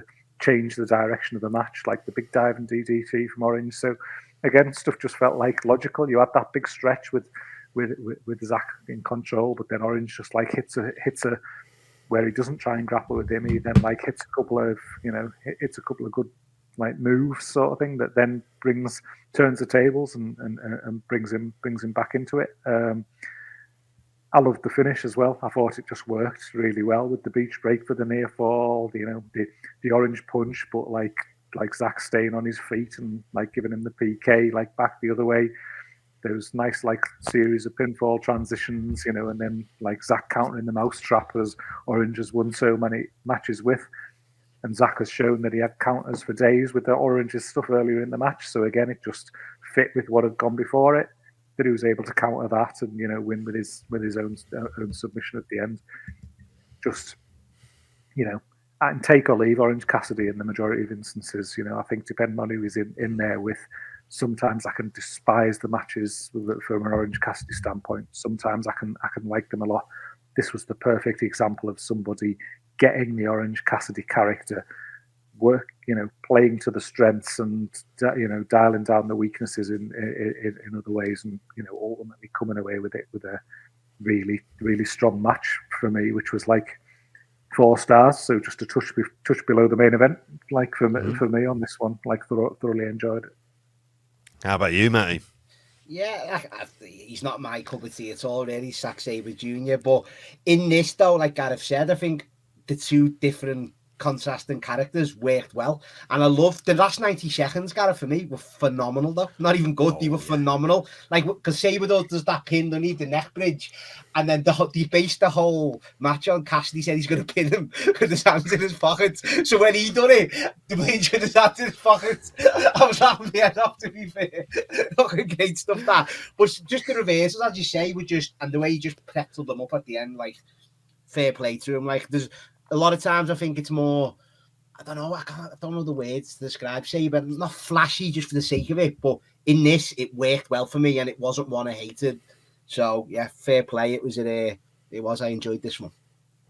Yeah, this was one of my, I'll be generally along with the consensus, one of my highlights. I'm probably maybe the high man on Orange Cassidy in the room as well. I just think he gives them something different from an identity Great perspective. babyface, He is. He's a cracking babyface as well. And he adds something just in the main that no one else in AEW, no one else in wrestling kind of has. And he's managed to find that mix between the kind of the lackadaisical, doesn't give a shit character, and actually he is really fucking good at wrestling. And that can't be like kind of that. And it's a really thin line that he's having to straddle, and he manages to do that all of the time as well. And I prefer Zack when he's in matches that have got a bit of pace to them. Like I would have like all of his matches in and around, and maybe it might have been the TV title run that he had in New Japan, which has got a 15-minute time limit, and I think that helps him because it forces him to kind of speed things up, and I think that's always been like my bigger criticism of him, and it was particularly before he went into New Japan where there'd be these long meandering grapple fuck matches, and you were like, oh, I don't give a shit. I remember nearly falling asleep watching him and Kushida before, and I was like, and I was sat there and I was like, I really could fucking sleep. That's not happening here. And like you say, I thought the finishing stretch was fantastic as well. I don't think Orange loses anything from this. No. It did make me wonder about in terms of Zack Sabre Jr. because if there isn't, I've mentioned earlier on about the young guys in New Japan that they could be pushing. There comes a point where they really need to shit or get off the pot with Zack Sabre Jr. before they inevitably lose him as well. There is a guy who they could put into the top line mix. You could have him win a G1. Why? Because he is he's a great fucking wrestler. So him winning a G1 makes complete sense. You could do that with him. And plus, he's had New Japan Cup wins in the past. Yep. He's had big wins like in tournaments. He's beaten top guys in New Japan as well. So he's got that credibility of being able to like do it on the big occasion. He has literally beaten all of the top names like there as well. And plus, he's really bulked out, hasn't he? Like, he looked well. The size of him now, when you see him like stood there against Orange Cassidy, like, my takes on like Walter Gunter kind of thing, and I'd like make the jokes of like Gunter looking like Zack Sabre Senior now or something like that. Like Zack Sabre Junior. I'd love to see him stood next to Gunter now. I reckon he's as big as him, probably like these days, which is wild to me, given that like the first time you saw him, he was just like so skinny and things, and you just thought he's never going to look credible as a wrestler. He's proper bulked out, and if anything, to your point, JP, about the New Japan stuff, it just made me realise how much I'm missing because you don't see him on the UK independents as much as you used to. Obviously, I'm not watching New Japan as avidly as I once did and things, and you're like, he's one of my favourite wrestlers of all time. He's really good from a character point of view, from an in-ring point of view. Like, he's like, he should be there. Like, New Japan should be hilarious promo, Gareth, isn't he? He's hilarious on them. He's so funny. He's so funny. Like, it's fantastic. Like, but I was sat watching that thinking, fucking hell, why can't he come to AEW? And you're just thinking, like, strip New Japan of absolutely everything at that point. It should be like, no, actually, stay there and get a fucking IWGP title run, or at least. And he's learnt Japanese. He cuts promos in Japanese as well. So if you're looking for that idea of he's going to be doing the bulk of his work there, and if he's going to be closing the shows, delivering those traditional sort of post-match promos at the end that the main eventers do, he can do that. That's not an issue at all for him. And I think, like you say, I wonder whether, and I think Matty's kind of hit the nail on the head when he mentioned this earlier on, him and Danielson as a rematch at Wembley, that feels rubber like... match, that's what he said. Rubber match. And you go there and you go, actually, okay, this is interesting. Like, if you have that kind of a match there as well. I'll actually be sitting next to Gareth if that happens. Bloody hell, Gareth, I'll look after you, mate. Don't worry about that. So, but before then, before that match as well, we've all given our. Have we all given our? I'm giving that 4 stars. I go, Gareth, are you giving it 4? What are you giving it, Matty? I gave it 3.5. 3.5. That's good for me, though. Okay. Well, we've got before then. We had the women's world title match, which was for a match for the Mariah May on the pole match on here between Toni Storm and Mina Shirakawa. One of the. It's funny because it was nominally AEW versus Stardom. But really, Mina Shirakawa feels like someone who is sort of part of the AEW furniture because she's been around like a fair bit. And she was never like, she's not Maya Iwatani. She's not like the big star of Stardom in there as well.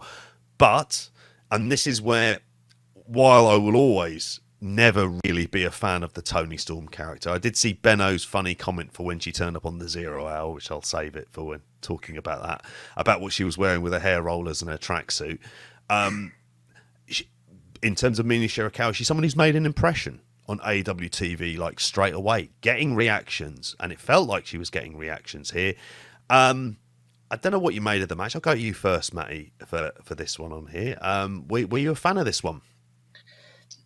You know what, JP? Probably not the match. It's more the story, isn't it? And I know I've been listening and seeing Meltzer going on a tirade about this. Like, this is like more of a story match, and I've seen people in the Discord as well hoping I'd give it a bit of time for the story. But I've done my best to follow this great story, lads. But you know, apparently I listened to Brian Alvarez as well. Didn't Shirakawa hit Mariah May with a champagne bottle on Dynamite? Yeah, she was going for Tony Storm. And it didn't get mentioned, and now they're all friends. So, like, what's going on there? Unless I missed something on Collision or Rampage, lads. It was an accident. Well, put it this way. She still went for it, though, Gareth. If you were Tony Storm. If you were accidentally glassed in a pub, exactly, your thought is, let's make up. Let's have a big three-way kiss. Exactly. At the end of this. I reckon you'd forgive me, Matty, if I went to glass JP and JP just and I accidentally hit you. I reckon you'd forgive me. But I wouldn't and we'd all have a big smooch afterwards. I wouldn't do a three-way kiss 3 days later, though, Gareth. It might be a three-way Glasgow kiss, but I wouldn't go as far as it goes. But yeah, I can't, because I haven't been following it week to week to week, I can't really go all in on it. But I mean, from the outside, like I get the story, of course, and it is going to lead to Mariah May winning the O&R Cup and going in against Toni Storm. So that way, more of the story will come in about, like, she's got to go for the title and she doesn't want to. Will it lead to an actual turn by one of them? So I like that side of it. Don't get me wrong, that's not a negative. That's a positive for me to put an actual time. And I think it's been months and months and months, hasn't it, since Mariah May's been in? So at least it's a long payoff as well and a proper, story to do. And even though it's not really a long feud, if you get me. So got to give it that credit. But the match itself, JP, no, you're just waiting. I was just waiting to see what happened at the end with May and stuff like that. So that was where I was at anyway, being a bit cold to it. How about you, Gareth? I'm a bigger fan of this storyline than most or some. So I enjoyed this. Like, I liked the payoff at the end. I thought the match itself was good, good enough. Overall, there's some good bits. I like that diving DDT from the top with the lifting DDT after it for the near fall. I thought that was a good spot. I liked Tony there at the end, just like pulling out of the bag with the headbutt and the release German, and just she always lands that Storm Zero, like almost. I love how quick she hits it, kind of thing. It's just like almost a bit like out of nowhere, then bang, game over. That's the finisher, and it's always the finish. I love that side of it. So I thought that worked well, but it was a story match, and I liked the story. I liked the ending. I liked them all three of them together because I was sat there thinking about, like, all right, now, so what if Tony and Mina are now getting closer? Is this going to be? That's what I think should happen, Gareth. Yeah. Now Mariah's going to be getting jealous of them two's think friendship and things. Yeah. So it just adds another little element into it, which, at the end of the day, it is what it is as far as a story is. But there's thought and there's week to week detail going into it and things like that. I love honestly. I can't believe I'm saying this, but I love the Toni Storm character. I think, honestly, it might be one of my highlights of AEW week in, week out, when that music hits. Like, I know I'm going to enjoy it. I know I'm going to enjoy the next 10 minutes. Because I think Toni Storm is fantastic in this role. I think she just plays it perfectly. Her facial expressions, the little lines she just says, just throwaway things, and it's all just fits well, and I just believe that it's her. I think she's doing such an amazing job with this character, and it's in a promotion where you can get all the good wrestling that you want, and it does need stories. It is one that I'm invested in. I am, genuinely. JP, can I throw this to you because you'll go on, articulate it more than I can. I don't want to get in trouble. Gareth used the word friendship in this storyline. Is it really friendship? Is it? It's not, is it? Well, let's be honest. It's that stuff at the end, like the three-way kiss stuff. I'm just watching it, going why is this really here? This doesn't need to be here. But that's just me. It's wrestling. It doesn't need any of that. In terms of this, I think I was like, okay, so I probably go into Toni Storm matches with generally a low bar. This, for me, if I'm going rating wise, I've got 3.25, but it's 11 minutes long. It's not particularly offensive. It's not the worst thing on the card. Shocking.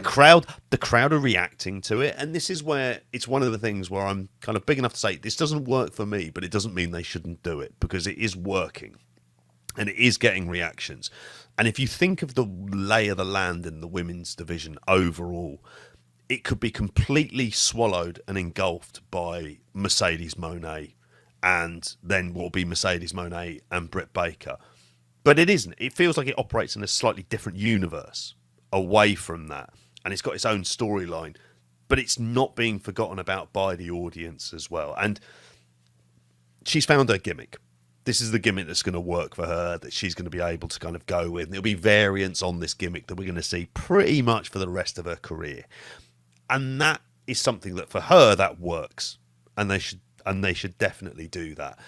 I think it's where we go from here, because it looks like you say, we've all said it now, it felt like as soon as Toni Storm wins this, what do you do at Wembley?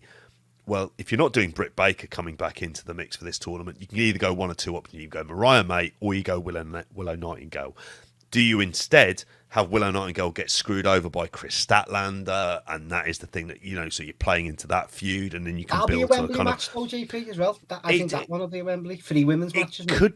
Yeah, it could be. And in a gimmick match, that like a street fight. It should be. Yeah, I was going to say a street fight. It should have like kind of gimmick. It should be a nasty, bloody affair. That's really what it should be. You have Willow beat Chris Statlander in order to get through to the final of the Owen, and then you have Statlander interfere to kind of cost her that as well. Definitely. And then you've got that storyline. I mean, as a match at Wembley, it's probably like, it's not a match necessarily I'm looking forward to. As improved as Mariah May is through her Stardom run and in AEW, she's fine, but nothing more than that in ring. But she has a character and she has a personality in AEW, which there's a lot of people who don't on both the men's and the women's side. So she has managed to kind of make a niche for herself, has become part of the furniture in AEW quite quickly, and that's worked. And that's the thing as well. Then, like that match you said, it won't need to be the greatest match in the world because of the story and because of the months of TV time they put into it. Like, the biggest thing I can give this storyline is if the way they build it up even more going into Wembley, you could close the show with a big angle to get a big reaction. Dare I say, like what WWE done? You could with this. You could actually get big angles out of this and buildings going bananas for hanging on everywhere because it's been built up so like a long time and people are used to these characters now. So that's only a positive. It's only a positive. I mean, you mentioned Mercedes Mone there. I think Toni Storm feels 3 times as big a star as her on AEW TV, like week in, week out. Like the way the crowd reactions, the way she's presented, and everything that goes along with it. Like she feels like a superstar at the minute. And I love Nigel McGuinness at the end of this as well, clapping, pretending to cry, like stood up off his seat at the end, like that when they were having their embrace together. I thought he was class.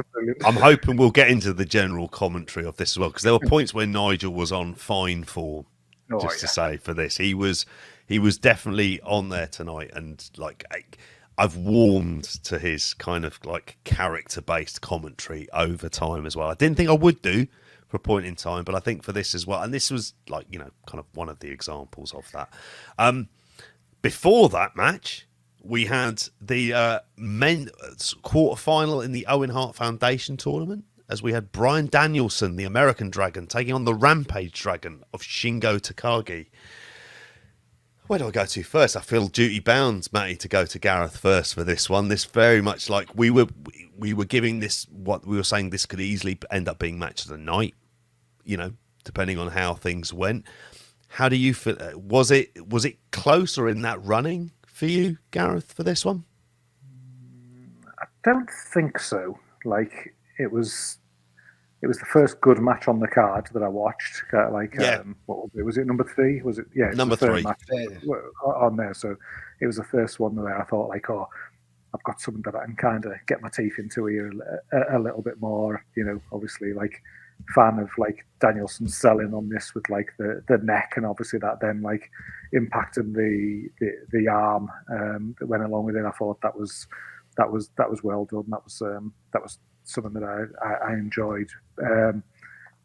did it hit the heights that I expected it to? No, I don't think it did. I think when I see Bryan Danielson and Shingo like written down on a bit of paper, or I see it on a graphic or something like that, I've got like match of the year stuff going on in my head. When you see those paired together, was it very good? Yeah, but I'm probably in 4-star territory, the same as I was with like Zack and Orange Cassidy, really, rather than going anything higher than that, to be honest. And I think it's one of those where I thought the finish was like really, really well done, with the hitting the psycho knee with Shingo kicking out at 2, and then like Danielson like applying that triangle that Shingo had previously like lifted him out of, but then elbowing out of it this time to like escape into the armbar for submission. That was good because it fed into what had gone on before, and that felt like a strong end. But I don't know. I enjoyed what happened in between, but I couldn't say I was blown away by it. In all honesty, it was very good stuff, as it's always going to be with these two. But I almost felt like they had another 2 gears that they could have gone into here that they didn't do, and maybe it was because of placement on the card and what was expected to come ahead of it or something like that. They didn't necessarily go there, but still fucking good. 4 stars. What say you, Matty? Yeah, I think Gareth's rubbing off on me with these Brits. I love this. I honestly, and this is what I mean. I'm obviously not watching AEW loads, so I thought this was fucking proper rock solid, Gareth. And surprised you haven't mentioned that swinging neck breaker, mate, off the apron on the outside. Oh my God. I thought he was done. Danielson, Jesus Christ, what's he doing? Just land on your back, mate. Just land on your back, please. Because that was fucking scary. And it was, as you say, Gareth, it was like Bryan was finished, wasn't he, all match? He was just getting the shit beat out of him. And I think you're right there, they could have had more, but with it being a quarter final as well, Gareth, I thought, it was just right for what it was. They could have went it right, probably. Yeah. Do you know what I mean? So it could have went more and maybe with more time as well. But yeah, I love this. Shingo's another wrestler that whenever I've seen him, fucking always rock solid, isn't he? So yeah, Bryan, I can give or take. I know I've said that over the years. I can give or take Daniel Bryan, but yeah, this was really, really solid. Really good stuff. I think there was a thing where that kind of match you mentioned, Gareth, that they could have had, where if you were just letting them go balls to the wall. I think we'd said this, Matty, on the weekend show, that what we thought that could be in place if you had it as like a 15-minute sprint. It's a bit longer than that. It was 20 minutes. So there was a bit more kind of length for this one as well. And I thought it kicked into gear, particularly in that kind of, like you say, from that brainbuster point onwards. But they're telling a story here of Danielson in his last active year, year as a properly active wrestler. So I don't know whether or not is it kinesio tape and the cupping, whether some of that's possibly for show. Probably isn't. Probably it fucking needs it. I don't think that's kind of going out too much on a limb. But at the same time, it's this idea of he's kind of breaking down. So he could lose any of these matches. He could get injured at any time. He hasn't fully recovered from the Tiger Driver from Will Ospreay. And that he's trying to gut his way through this last year to have a bit of success. And I think that kind of played very much into the sort of the structure of this match. I just think when it came to Shingo, I mean, the last couple of matches I've seen Shingo have got up against Hinare, and while the first match he had against him a while back was really good, the last couple haven't been particularly stand out for me. And there's a guy coping with his own kind of the fact that the wear and tear on his body from the style of wrestling he's been doing for so many years. So I enjoyed this, knowing full well that this wasn't as good as I would have perhaps hoped this would be, but I didn't necessarily make it disappointing. And I think it's that overall point that this was the first, on the main card, this was the first really great fun match. I say really great, the first good match. Yeah, I'm over egging it there for that. And it was, I'd say 4 stars. I enjoyed this. I almost put this and the Zack Orange match, they kind of felt somewhat similar as almost kind of classic, more orthodox wrestling matches that we had kind of thrown into the mix, and and it worked. And we're getting Danielson Pack on Wednesday for which is going to be interesting to see who's going through there. You'd like to think that would be really good. It'll probably play on the fact that Danielson's knackered after this match as well, and that Pac didn't wrestle on the card. So where we go there.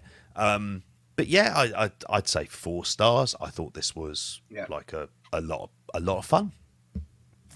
Yeah. Well, before that one, and this is again, I put this into the lowlights for me on here. As soon as I get enthusiastic about Rod and Todd, they always manage to find ways to just quietly piss me off. Because we had the elite here of the Young Bucks and Kazuchika Okada defeating the Acclaimed, not with Billy Gunn. He's not doing fucking jobs on here. Instead, Tanahashi can do his job for him, as we had Scissor Ace. Think about what you just said, JP. I know. It's incredible. If he was brought into New Japan at the point where he was released from WWE, he'd be like, I'm going over everyone and I'm winning your world title. And I will lose the title when I'm kicked out of the company. Yeah, Daddy Ace. Yeah. On here. It was... I mean, I watched, like... At least Tanahashi, at least there is a self-awareness about Tanahashi that he's physically he's gone.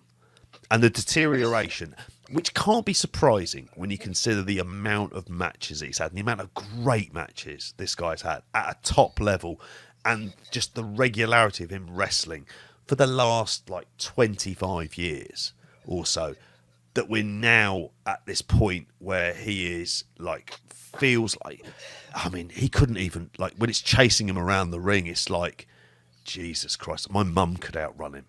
And she's 78 years old.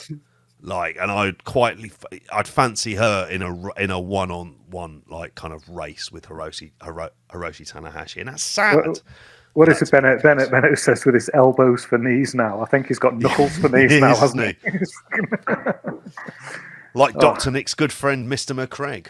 With a leg for an arm and an arm for a leg. Yeah, he's very much in there as well. I mean, it's the Bucks are sleepwalking their way through it. I think the highlight of this match for me was Okada's kind of crowd interactions, refusing to get involved with Tanahashi at the beginning was kind of great, where you think the camera is going to do the cutback for the Rainmaker pose and he just delivers the middle finger instead.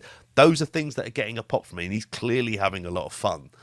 But there is also a separate conversation that you do have to go, right, is this, how much longer are we going to have this? Are we going to get a more serious version of him? We're going to have him trying to compete for a world title at some stage?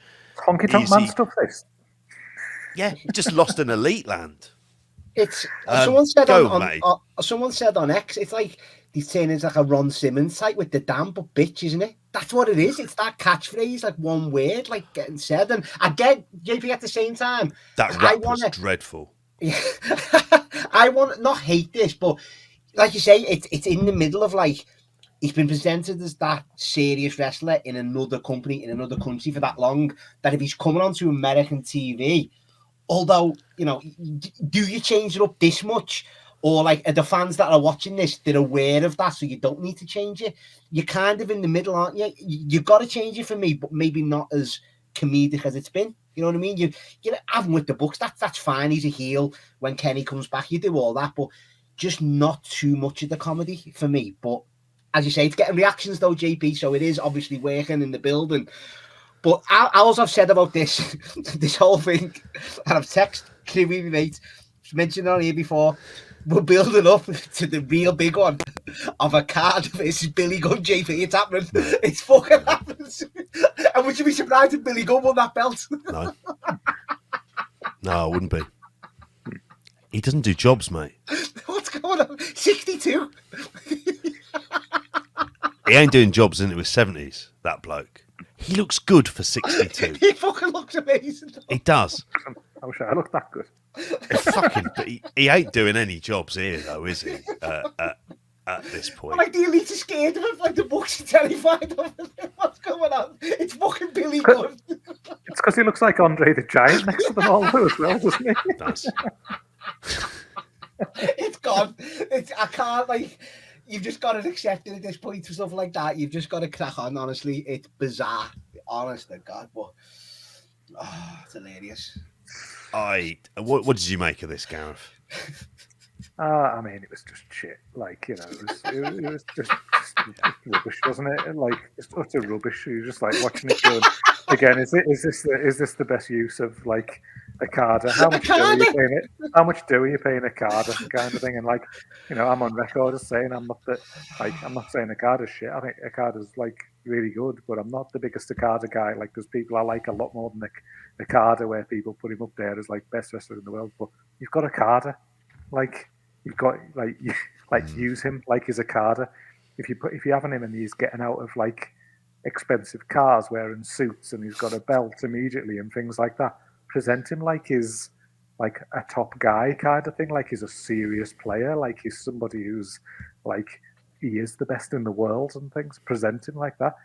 The comedy stuff, like the more you turn it up, you're right, Matty, whatever you're saying there about like the Ron Simmons and the Dam, it's starting to feel a bit like that. Like it genuinely is. Like I'm looking at him and thinking he's just becoming some attitude era comedy character here, the way he's going, and like you're like, is this why you're paying all this money to Okada to $3.5 million have him doing this? Like I say, to me, I was like, it's honky tonk man stuff. The whole like evading the thing at the start, pounding out of the ring, coming, you know, like the stuff with the crowd and things like that. You're just like, it's just mid-card heel work, trying to get a live crowd reaction kind of thing, not being out there like, I'm one of the biggest fucking stars in the world and I'm a heel like that kind of, like, it's, you worry again. Can I say though? Directions going. What was it? Max Caster's Muzzy, JP? I think I've seen it. Like, oh yeah. What is that going to be a Wembley match? The Acclaim v the Bucks? Is that what I think so? Fuck. I think that's where we're going for that as well. And the Acclaimed aren't what they were. No, they're not. When they had that match, they lost to Swerve Strickland and Keith Lee, and the reactions it got at, like, was it Arthur Ashe that they had that? No, it was all in. It was an all in, wasn't it? It was an all in match, and then they had the rematch where they won the titles there as well. Yeah. But I think there's things about them as an act where they're kind of they're stale anyway. Bowens is clearly the one with the upside. I think the Raps have just lost so much of their luster as well. They were, dare I say, I found them funny for a while. No, not anymore. It's about as funny as the B Sharps gag, to throw another Simpsons reference into it, where you say that one time and you go, ha, and then you just like, after a while, you're just pulling a blank expression as he does them. I mean, all he did was repeat the word bitch, and it was just, but it felt like this match and like this storyline, it just all feels very lazy from a core component of two tag teams who feel quite lazy. And I'm just like, like there's a whole lot of phoning it in. The Bucks are on another planet for how shit they are now. Like, when you think that they're like... I don't recognise they're the cornerstone of this company. So many... Like, you think of all the people who used to watch Being the Elite and buy all their merchandise, and it went into, like, high street stores, Hot Topic and things like that. The money they were generating on the indies, what they were worth, how people were invested in them and behind them and things like that. They're just two guys now, aren't they? Literally, if and I can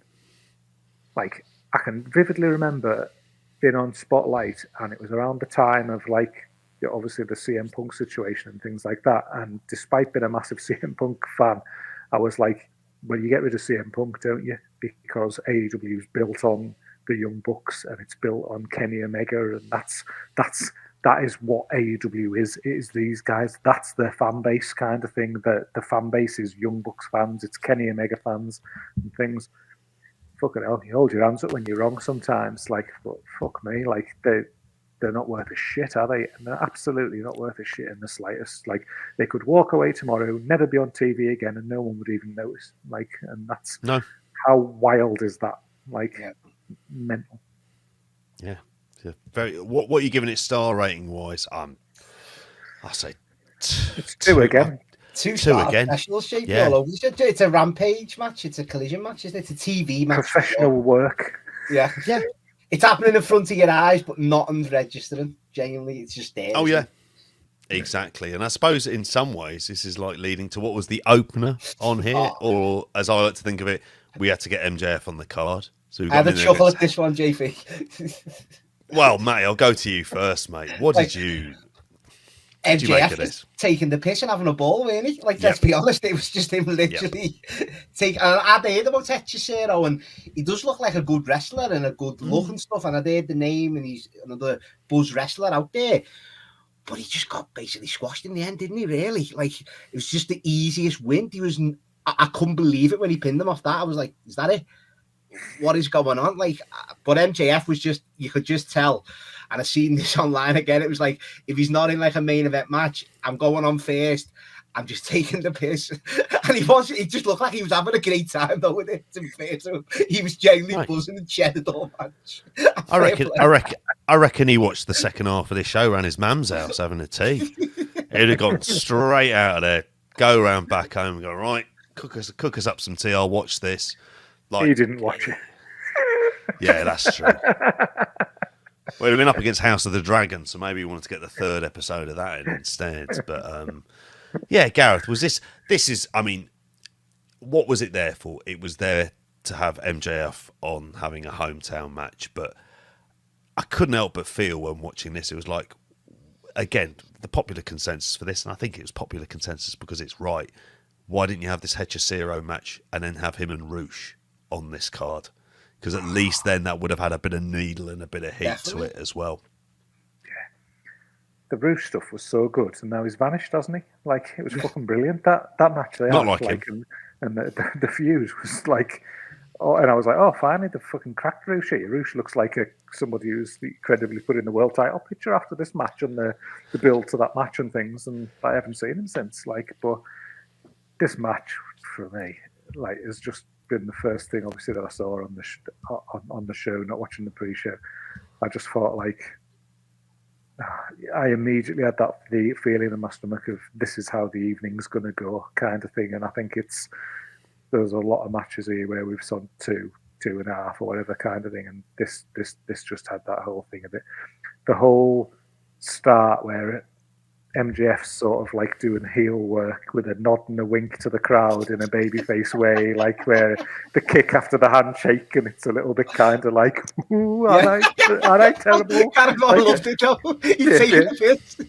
eye poke and stuff like that, and like, oh, aren't I naughty kind of thing, you know? He's like, turning to the camera after it and smiling, isn't he? It is like literally like straight down the camera, like, you know, just straight into your living room. You're just like, oh, for fuck's sake, like, and the other thing about this match was the work was just their holds were being applied, and it was just like, it was that pure kind of thing, like, right, you're in a hold, oh no, I've just escaped kind of thing, and like, now you're in a hold, kind of no effort, no fucking, not looking like anyone's applying anything solidly in any way, not like looking like there's any real effort or work to get out of that hold and make the reversal and stuff. It's just like, oh, you had me in this real like compromising position. No, you don't, kind of thing. Like, now I'm in control, and I'm just like sat there watching it like, come on, at least look like you're working for it. Like, that's the worst. Now, I think the worst thing about it is like Hechicero's probably came over quite positively on AEW TV over the last few weeks. I think you know, people who'd, you know, to a lot of fresh eyes and things like that, he feels like you're reading a lot of positive stuff online. He just looked like a bum here, just a total bum.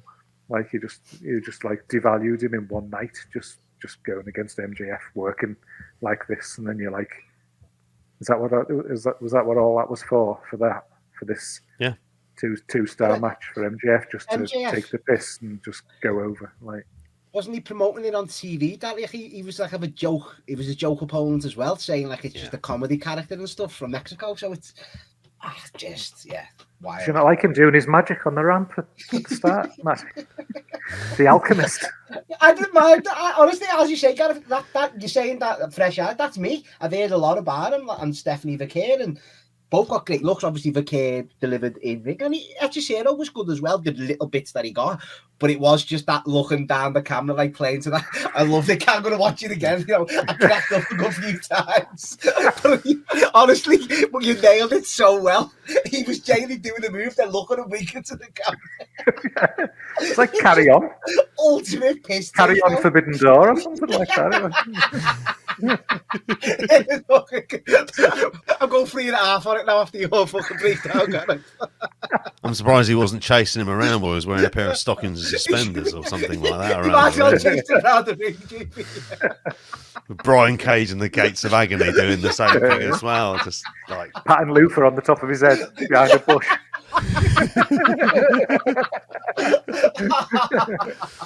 Oh, it was. I mean, and this is the thing. Like, you know, just to mention it very quickly. Like, I mean, the star rating wise for this, I mean, my God, I'd be saying 2.5 stars. Like for this, for me. Like, I mean, I think I'm being generous. I was fuck it. I say 2 stars. Yeah. But it was an excuse to get him on the card and get a hometown pop. That was kind of it, and it was just like, right, okay.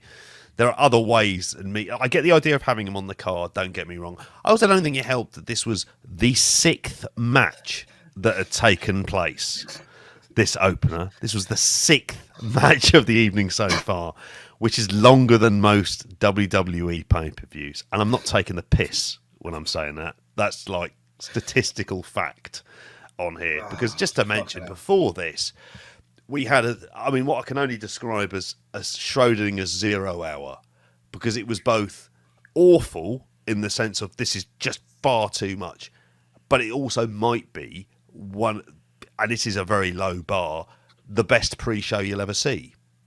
But that's not really saying much, because there was good wrestling on it, and if I was going to give a shout out for a couple of matches on here, it would be Mystico and the Lucha Brothers versus the LIJ team, which actually felt like what should be a Forbidden Door match.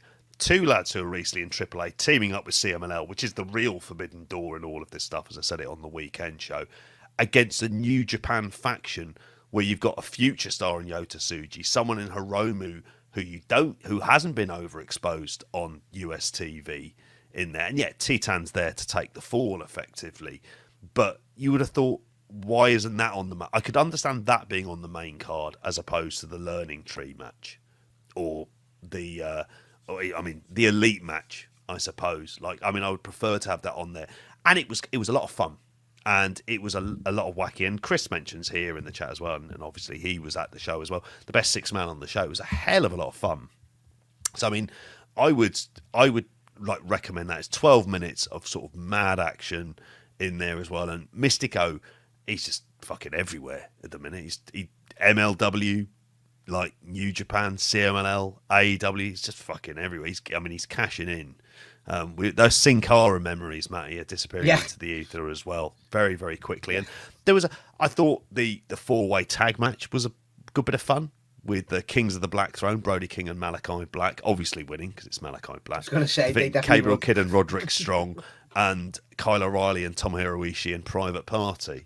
And I thought that was just sort of like your typical 8.5 minutes, like multi-tag team match with a lot of fucking action. PWG stuff, JP. Definitely. That sounds like it was. And Tam Nakano, Willow Nightingale, Chris Statlander, and Momo Watanabe. That was a decent enough tag, I thought, on there. Like, and then again, it's furthering that kind of storyline with Chris Statlander and Willow Nightingale. But also, Tam Nakano and Momo Watanabe have their own story in Stardom as well, and they're 2 of the more established stars there. It's just, I think, they were fun matches, but it got to the overall point of I watched these 5 matches before I started watching the main card, and I was fucking knackered. I was knackered by the end of the second match. I was like, oh my God, I'm going to struggle. I genuinely questioned whether or not I'd be able to appear on the show, and would I fit stuff in on time, or would I end up becoming so disillusioned as like, I need a break because I'm 7 matches and I'm only halfway through this card, which again, it was just like very much hold my beer, Big Egg Wrestling Festival. Like, we're going to, how many matches we can pack into it. Because it was, they had a bit of a... Why does Carl Fletcher and Serpentico need to have a 3-minute match? Why? I don't know. Like, No, 3 minutes as well, was it? only the well, I imagine the logic was, well, Carl Fletcher's just lost the Ring of Honor television title, which is ironic because it has now, it's not on TV, to Atlantis Junior in CMLL, and you're like, right, so he has to have a win on the pre-show, the pay-per-view. Does he? Does he have to have the win? Could you not do that on Rampage? That's a Rampage match. But JP, And I think that's being disrespectful to Rampage. That's an reckon, AEW dark match. Do you reckon like Tomohiro Ishii was having a turd in the back or something like that, and they were like, "Oh, we just need to like this match is supposed to be going on. We just need to like filibuster for 5 minutes. Like, go on, Kyle, you've got your gear. Like, just get yourself out there." Like, Sat down with a copy of the News of the World, reading the sports section, going, "I'll be here for a while, boys. Just chuck another match out there in the meantime." JP, here's one for you. Forbidden Door and the 0 Hour had more matches than the 2 nights of WrestleMania this year. That just sums it all up. It's outrageous. And well, wasn't there only 5 at Clash at the Castle? That was only a 5-match card, wasn't it? Yeah. All them. Leon was 5 as well, Gareth, and Money in the Bank. I think it's 5 as well. Pre-show, yeah. Yeah. Like, and there is a happy medium. Dare I say it? And I don't think this is a wild thought. Let's have an 8-match card. Bit more matches, bit less video packages. 8 matches all mean something. Crazy idea, clearly can't happen. You've either going to have 5 or 15, nothing in between. But that's the kind of stuff that I like. I shouldn't be watching a show, and this is the thing for it. Is there an appeal for it? Absolutely. But there's never a point where you watch a film at the cinema and go, do you know what would make this better? An extra 2 hours. Like, very, very rarely would you ever say anything like that. Normally, you think part of the beauty of any piece of entertainment is that you're wrapping it up into a time limit where you can take it all in, and you think that's like a good enough amount of time. By the end of this show, overall, over like watching it effectively over like 2 days, I was fucking knackered. And I shouldn't have this on here. This is so much in the way of overkill. And I think it gets away with it because inevitably you do combinations of some brilliant wrestlers. They're going to have some really good matches, and that's going to be interesting. And there is that happy medium. They're just not remotely interested in it. And they think, well, this is what we need to do. And it's more, it feels like you mentioned about Carl Fletcher. It's like we have to have him on the card. No, you don't. You don't have to have him on the card. In the same way, you don't have to have lots of other people on this card. But it's imagine if Forbidden Door had just been Danielson, Shingo, Tony Storm, Mina Shirakawa, Zach Orange Cassidy, the TNT ladder match, Mercedes Mone, and Swerve and Osprey or something like that. It would actually, you'd be coming away from it feeling like, oh yeah, it was a tight, decent little show, that kind of thing. Yeah. You know, you wouldn't come away from it with a lot of the negative vibes that you've got from some of the other stuff in there. And I understand like the pacing of a show, you've got to have your ups and downs kind of thing to make the highs feel higher and things like that. But even those matches with the diversity that was in them and stuff like that, it still could have like had that, and you know, probably felt better, like more Forbidden Door as well, Gareth. It comes across more tighter as the Forbidden Door of the Not everybody gets a shot. Like exactly. I mean, you've got room for all of these people on the card. You haven't got room for Daniel Garcia, which I get. There's a story. Oh yeah, he was in the stands really in the main event. Not to mention that before. Sat in the WCW wrestlers section of the UBS arena. I thought, but that's part of the thing for me on this is it's exhausting. I mean, it was exhausting previewing it. I've referenced it several times. When we were previewing it and we spoke about it, as soon as we finished recording, it was like I didn't think it would go, like there was so much to go through. We cut so much off that show, didn't we? Because Forbidden Door's preview was so strokes. And we tried to be top line about it. Like, wild. And it's absolutely mad, and it's maddening, and it's not like more isn't always good. Like it isn't. It's not everything. Not everything has to be, because it makes it come across as bloated, and I think that's the overall thing for me. Is you can have stuff in there which effectively can be filler, but how much of this stuff is filler? Like, I mean, there's so much stuff you can cut away from these shows, and it is that conversation that AEW aren't willing to have, because by doing this, by throwing everything up against the wall and seeing what sticks, is you're basically avoiding the issue of okay, structurally, what are we doing with these shows? What are we doing with the TV? It's been my bugbear for a long time that everything in the TV, there's so many people on there. There's so much to keep up with. There's so many wrestlers. There's so many factions. And there's all of this stuff. And I think when you looked at a show like this, and it was just like, Jesus Christ, it's hard. If you try and explain AEW as a company to someone who maybe hasn't watched wrestling for a few years, and you try and explain everything that's going on, how the hell would you ever expect them to remember? And that's not to say, I think that the thing with this show is that there are some very good points in it for me, but there's just so much of it that you can't come up, like, it's hard to feel like particularly excited. And trust me, I'm all right with a long film. June 2, part 2 being 2.5 hours, I'm fine with it. It makes sense because there's enough story to justify that length. There isn't for this. There isn't. You don't need to have a show that's 15 matches long. Rant over. And plus, there's the business side of it as well. Like, there's a reason why, I don't know, UFC fighters aren't on every single card and things like that. You pay to see them on, like, next time kind of thing. If MJF's not on this card, it doesn't matter. But if he's in a prominent match next time, I'm paying because I want to see MJF. People who want to, like, pay out to see MJF, like, people say, like, oh, it's okay because it's more value for money and things like that, and you're getting more matches and things like that, but you're devaluing stuff in that way. That MJF match meant nothing. It was just a throwaway thing that's a little cheeky bonus, like, for what you've paid for the card overall. When you see, if MJF's supposed to be one of your top guys and, like, one of your stars, you want people to be paying money to watch him, or go in, I really like MJF. I didn't see him on the pay-per-view. Oh, but he's in the main event on Dynamite this week. I'm going to tune into Dynamite because I want to see MJF, kind of thing. You've got to, like, that's where that less is more thing comes in. You create the appetite for people to want to see people, and as well, I think that's a big part that you've got wrong. If you spoon feed everybody to the audience all the time, then this is why you get this situation where, why should I tune in this week? Why shouldn't I just watch it on, like, on my DVR or something like that? Because, like, it's not as important that I get to see them in this moment, and it's definitely one of the problems with them just trying to shoehorn too many people into too many situations, and they've been doing it for years. Never going to fucking learn. It's just what he does. It's exactly what he does. I mean, you mentioned the business stuff very, very quickly. I mean, have you guys got? I mean, I'm going to ask you for your overall thoughts before we kind of, like, there's some very brief news items, and you know what, a lot of that stuff can save for the daily updates and the weekend show, the midweek news dump on Thursday, and then the Friday weekend show as well. But Smackdown. In terms of a gate, 11,000 went there for the UBS Arena. There was more at MSG for Smackdown. No, Gareth. I suspect.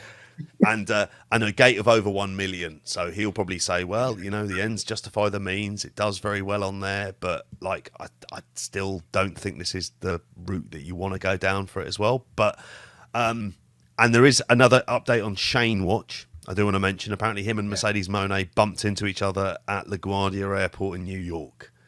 Why is he in New York? It's happening, lads. That's all I'm going to say for this. It's happening. I reckon it is as well.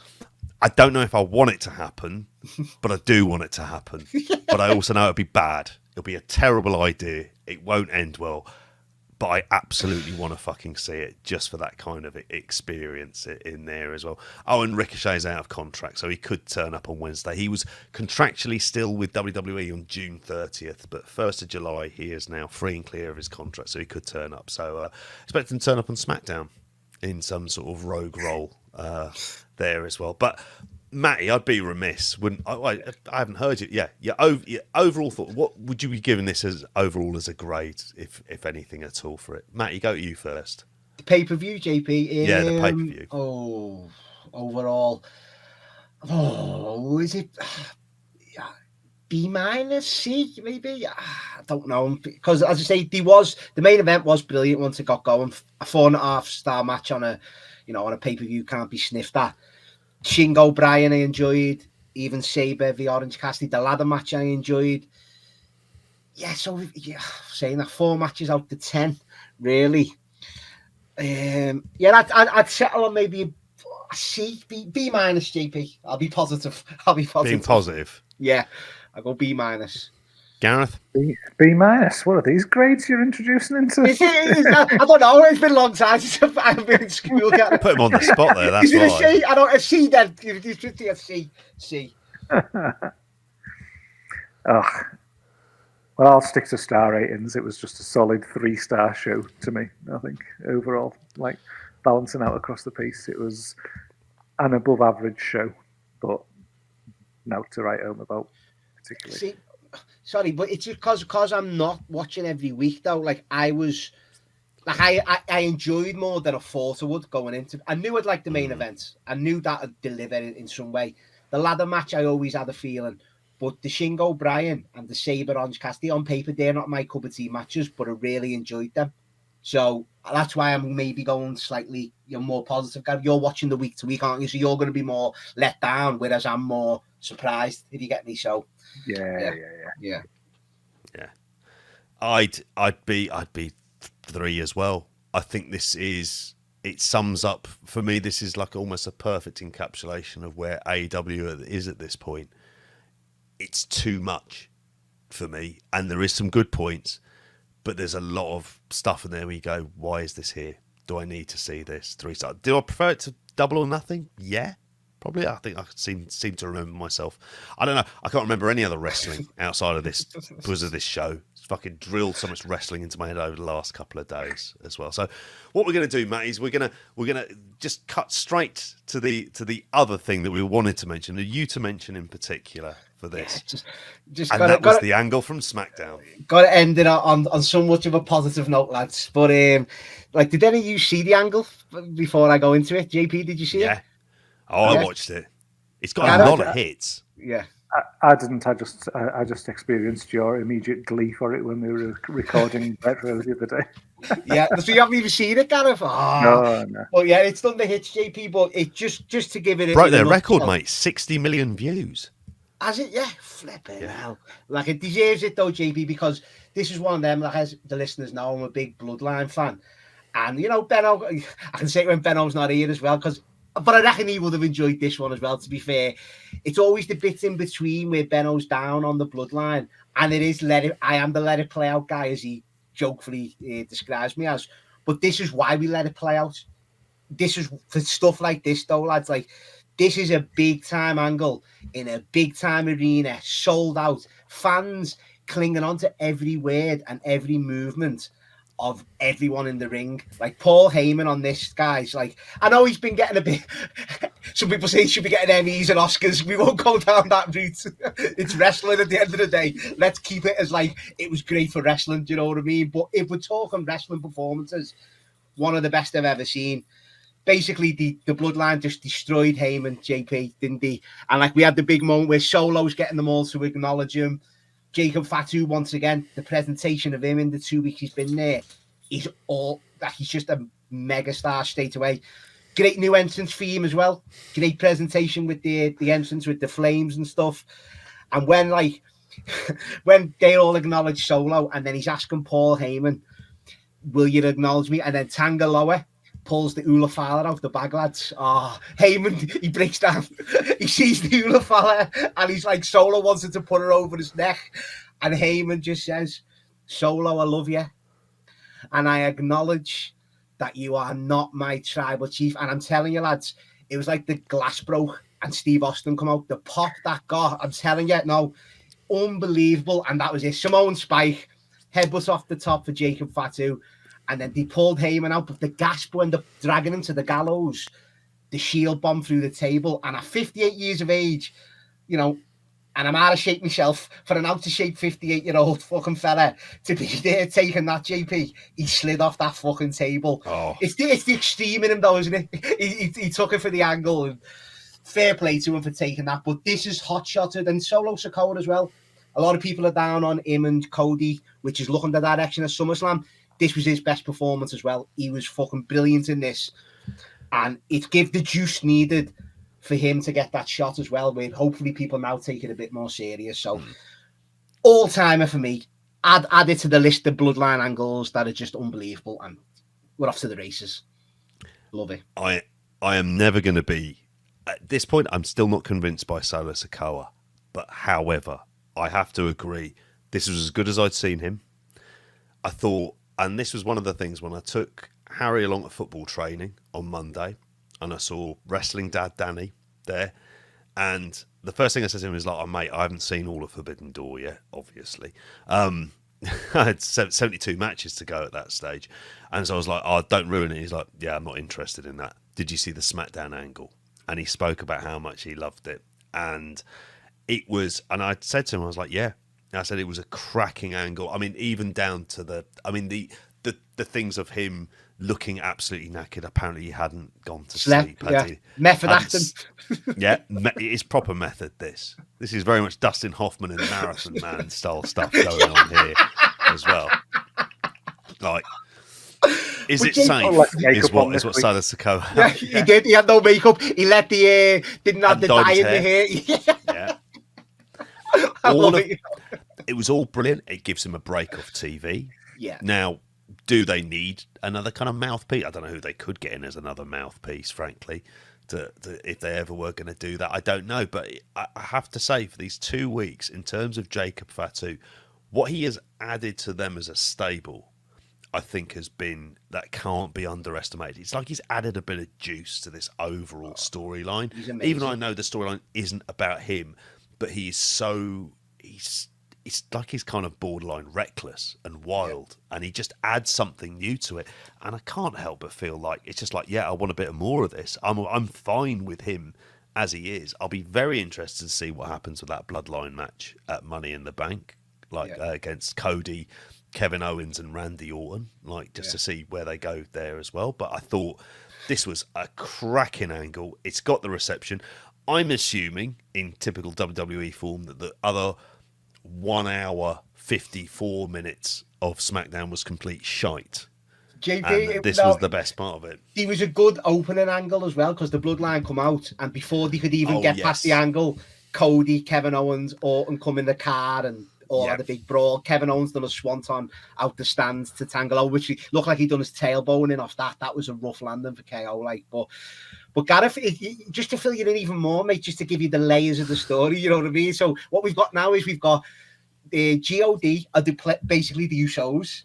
We've got Jacob Fatu is Solo's enforcer, so that's his old role, and he's the head of the table. So we're basically waiting for the old Bloodline to come back in. So it's like we've got Roman and the lads at home. Well, can you imagine the pop that Roman Reigns is going to get, though, lads, when he comes back? Finally, after all these years, JP, we've got the fucking coronation. But it might throw things up with Cody, though, you know what I mean? Obviously, the big baby face. We'll have that big handshake down the line. And I've got to mention my main man, Michael Hamflet, to listen to his review of SmackDown. And it had me just pumped up. And we just can't wait for the next few months, JP. It's just the fucking best, mate. So, yeah, look forward to it. Can't wait for Roman to come back and go, yeah, I'll see you in 9 months. Even Jacob Fatu's the big one after the Solo one. There's loads we can fancy book. Oh yeah, Survivor Series 2026. Yeah, this is it. And JP, has seen the meme going around. Have you seen the amount of kids that the whole Bloodline have got? This could be going on for decades, mate. Let alone a fucking year. There is seriously. I saw stuff about Jacob Fatu's brother, who also does sort of like simultaneously mad shit as well. He's got more kids than me, Jacob Fatu's nearly twice as many, and I've got loads. So yeah, there you go. So a nice happy note to wrap things up on. Unless you guys have got anything else you'd like to I'll add. watch it, Matty. I will watch it. Watch the angle, Gareth. Honestly, I will watch it. It's really good. It does sound good. It is, and it was just incredibly well delivered, and you can see why. And this is the thing that they've got down, Pat, is because the good stuff is good. It's the thing that people are focusing on. Whereas I think with AEW, as I said before, they're throwing so much at you that some of that good stuff can get just lost in the shuffle. And that's not a problem, as we probably said there, that for an hour and 40 minutes, I'll say, of SmackDown, you'd probably never, ever need. Oh. He really doesn't need it, does he? No, he doesn't need it. He should be back. I'm assuming it was probably like fucking R-Truth and the Miz against. Oh no, they're on Raw, Gareth. We don't. Eric and Ivar for 10 minutes, and then fucking Alberto Del Rio against Dolph Ziggler or something like that, and then No, it's there on Raw, Gareth. We only deal with the stars on SmackDown, you see. We had LA Knight is qualified for the Money in the Bank ladder match. We had him, Logan Paul and Escobar in a freeway, which, yeah, LA Knight got the win over Logan Paul. They're building that to SummerSlam as well. So, like I was always, though, Triple H, like he's got his SummerSlam matches and he's building to them a couple of months out. Like, obviously, Drew and Punk have got it happen at SummerSlam. So, yeah, there's good card on the table. 3-match card. I don't know why he kicked me out of the room there, but it just did. Just as I was getting ready to wrap up there as well. So good work there, filibustering, lads. So if that's all right with you, I think we've gone through everything there we need to. We'll save the finale for Who Killed WCW for next week there as well. But yeah. Cliffhanger, who did? Yeah, Who Killed. Fitting for when Benno comes back as well. That'll be a good one for Benno. And hearing all about his exploits, hope he's had a fucking great time. And yeah, get him back on next week. Brilliant stuff, lads. Right. On that note, let's get the hell out of here, in which case. So, unless anybody's got anything else they'd like to add, I mean, the main things I just want to say in terms of plug-wise, episode of Bretro up there for all members. Portland is the topic of this month's there as well. If you haven't already, have a listen to the transfer window. I'm going to get my my list across. It'll probably be it's general election week, so vote for me as well, JP. Vote for me as well as whatever you're going to vote for in the general elections. Look, I'm giving you Invader 1 versus Bruiser Brody. So take that as like the equivalent therefore of pissing money away on the NHS, like if you want to think of it in those kind of terms. Yep, I know me and Gareth, we are going to be doing and we haven't really spoken about this, but we are going to be doing an episode of, Power Slam That, if we want to call it, or like the Observe This Power Slam special at some stage that we've got to fit in that we haven't spoken about at all, but we will end up getting in there at some point as well. So, yeah, unless anybody else has got anything else they'd like to add, all I've got to say is, bye. See ya. Ta-da.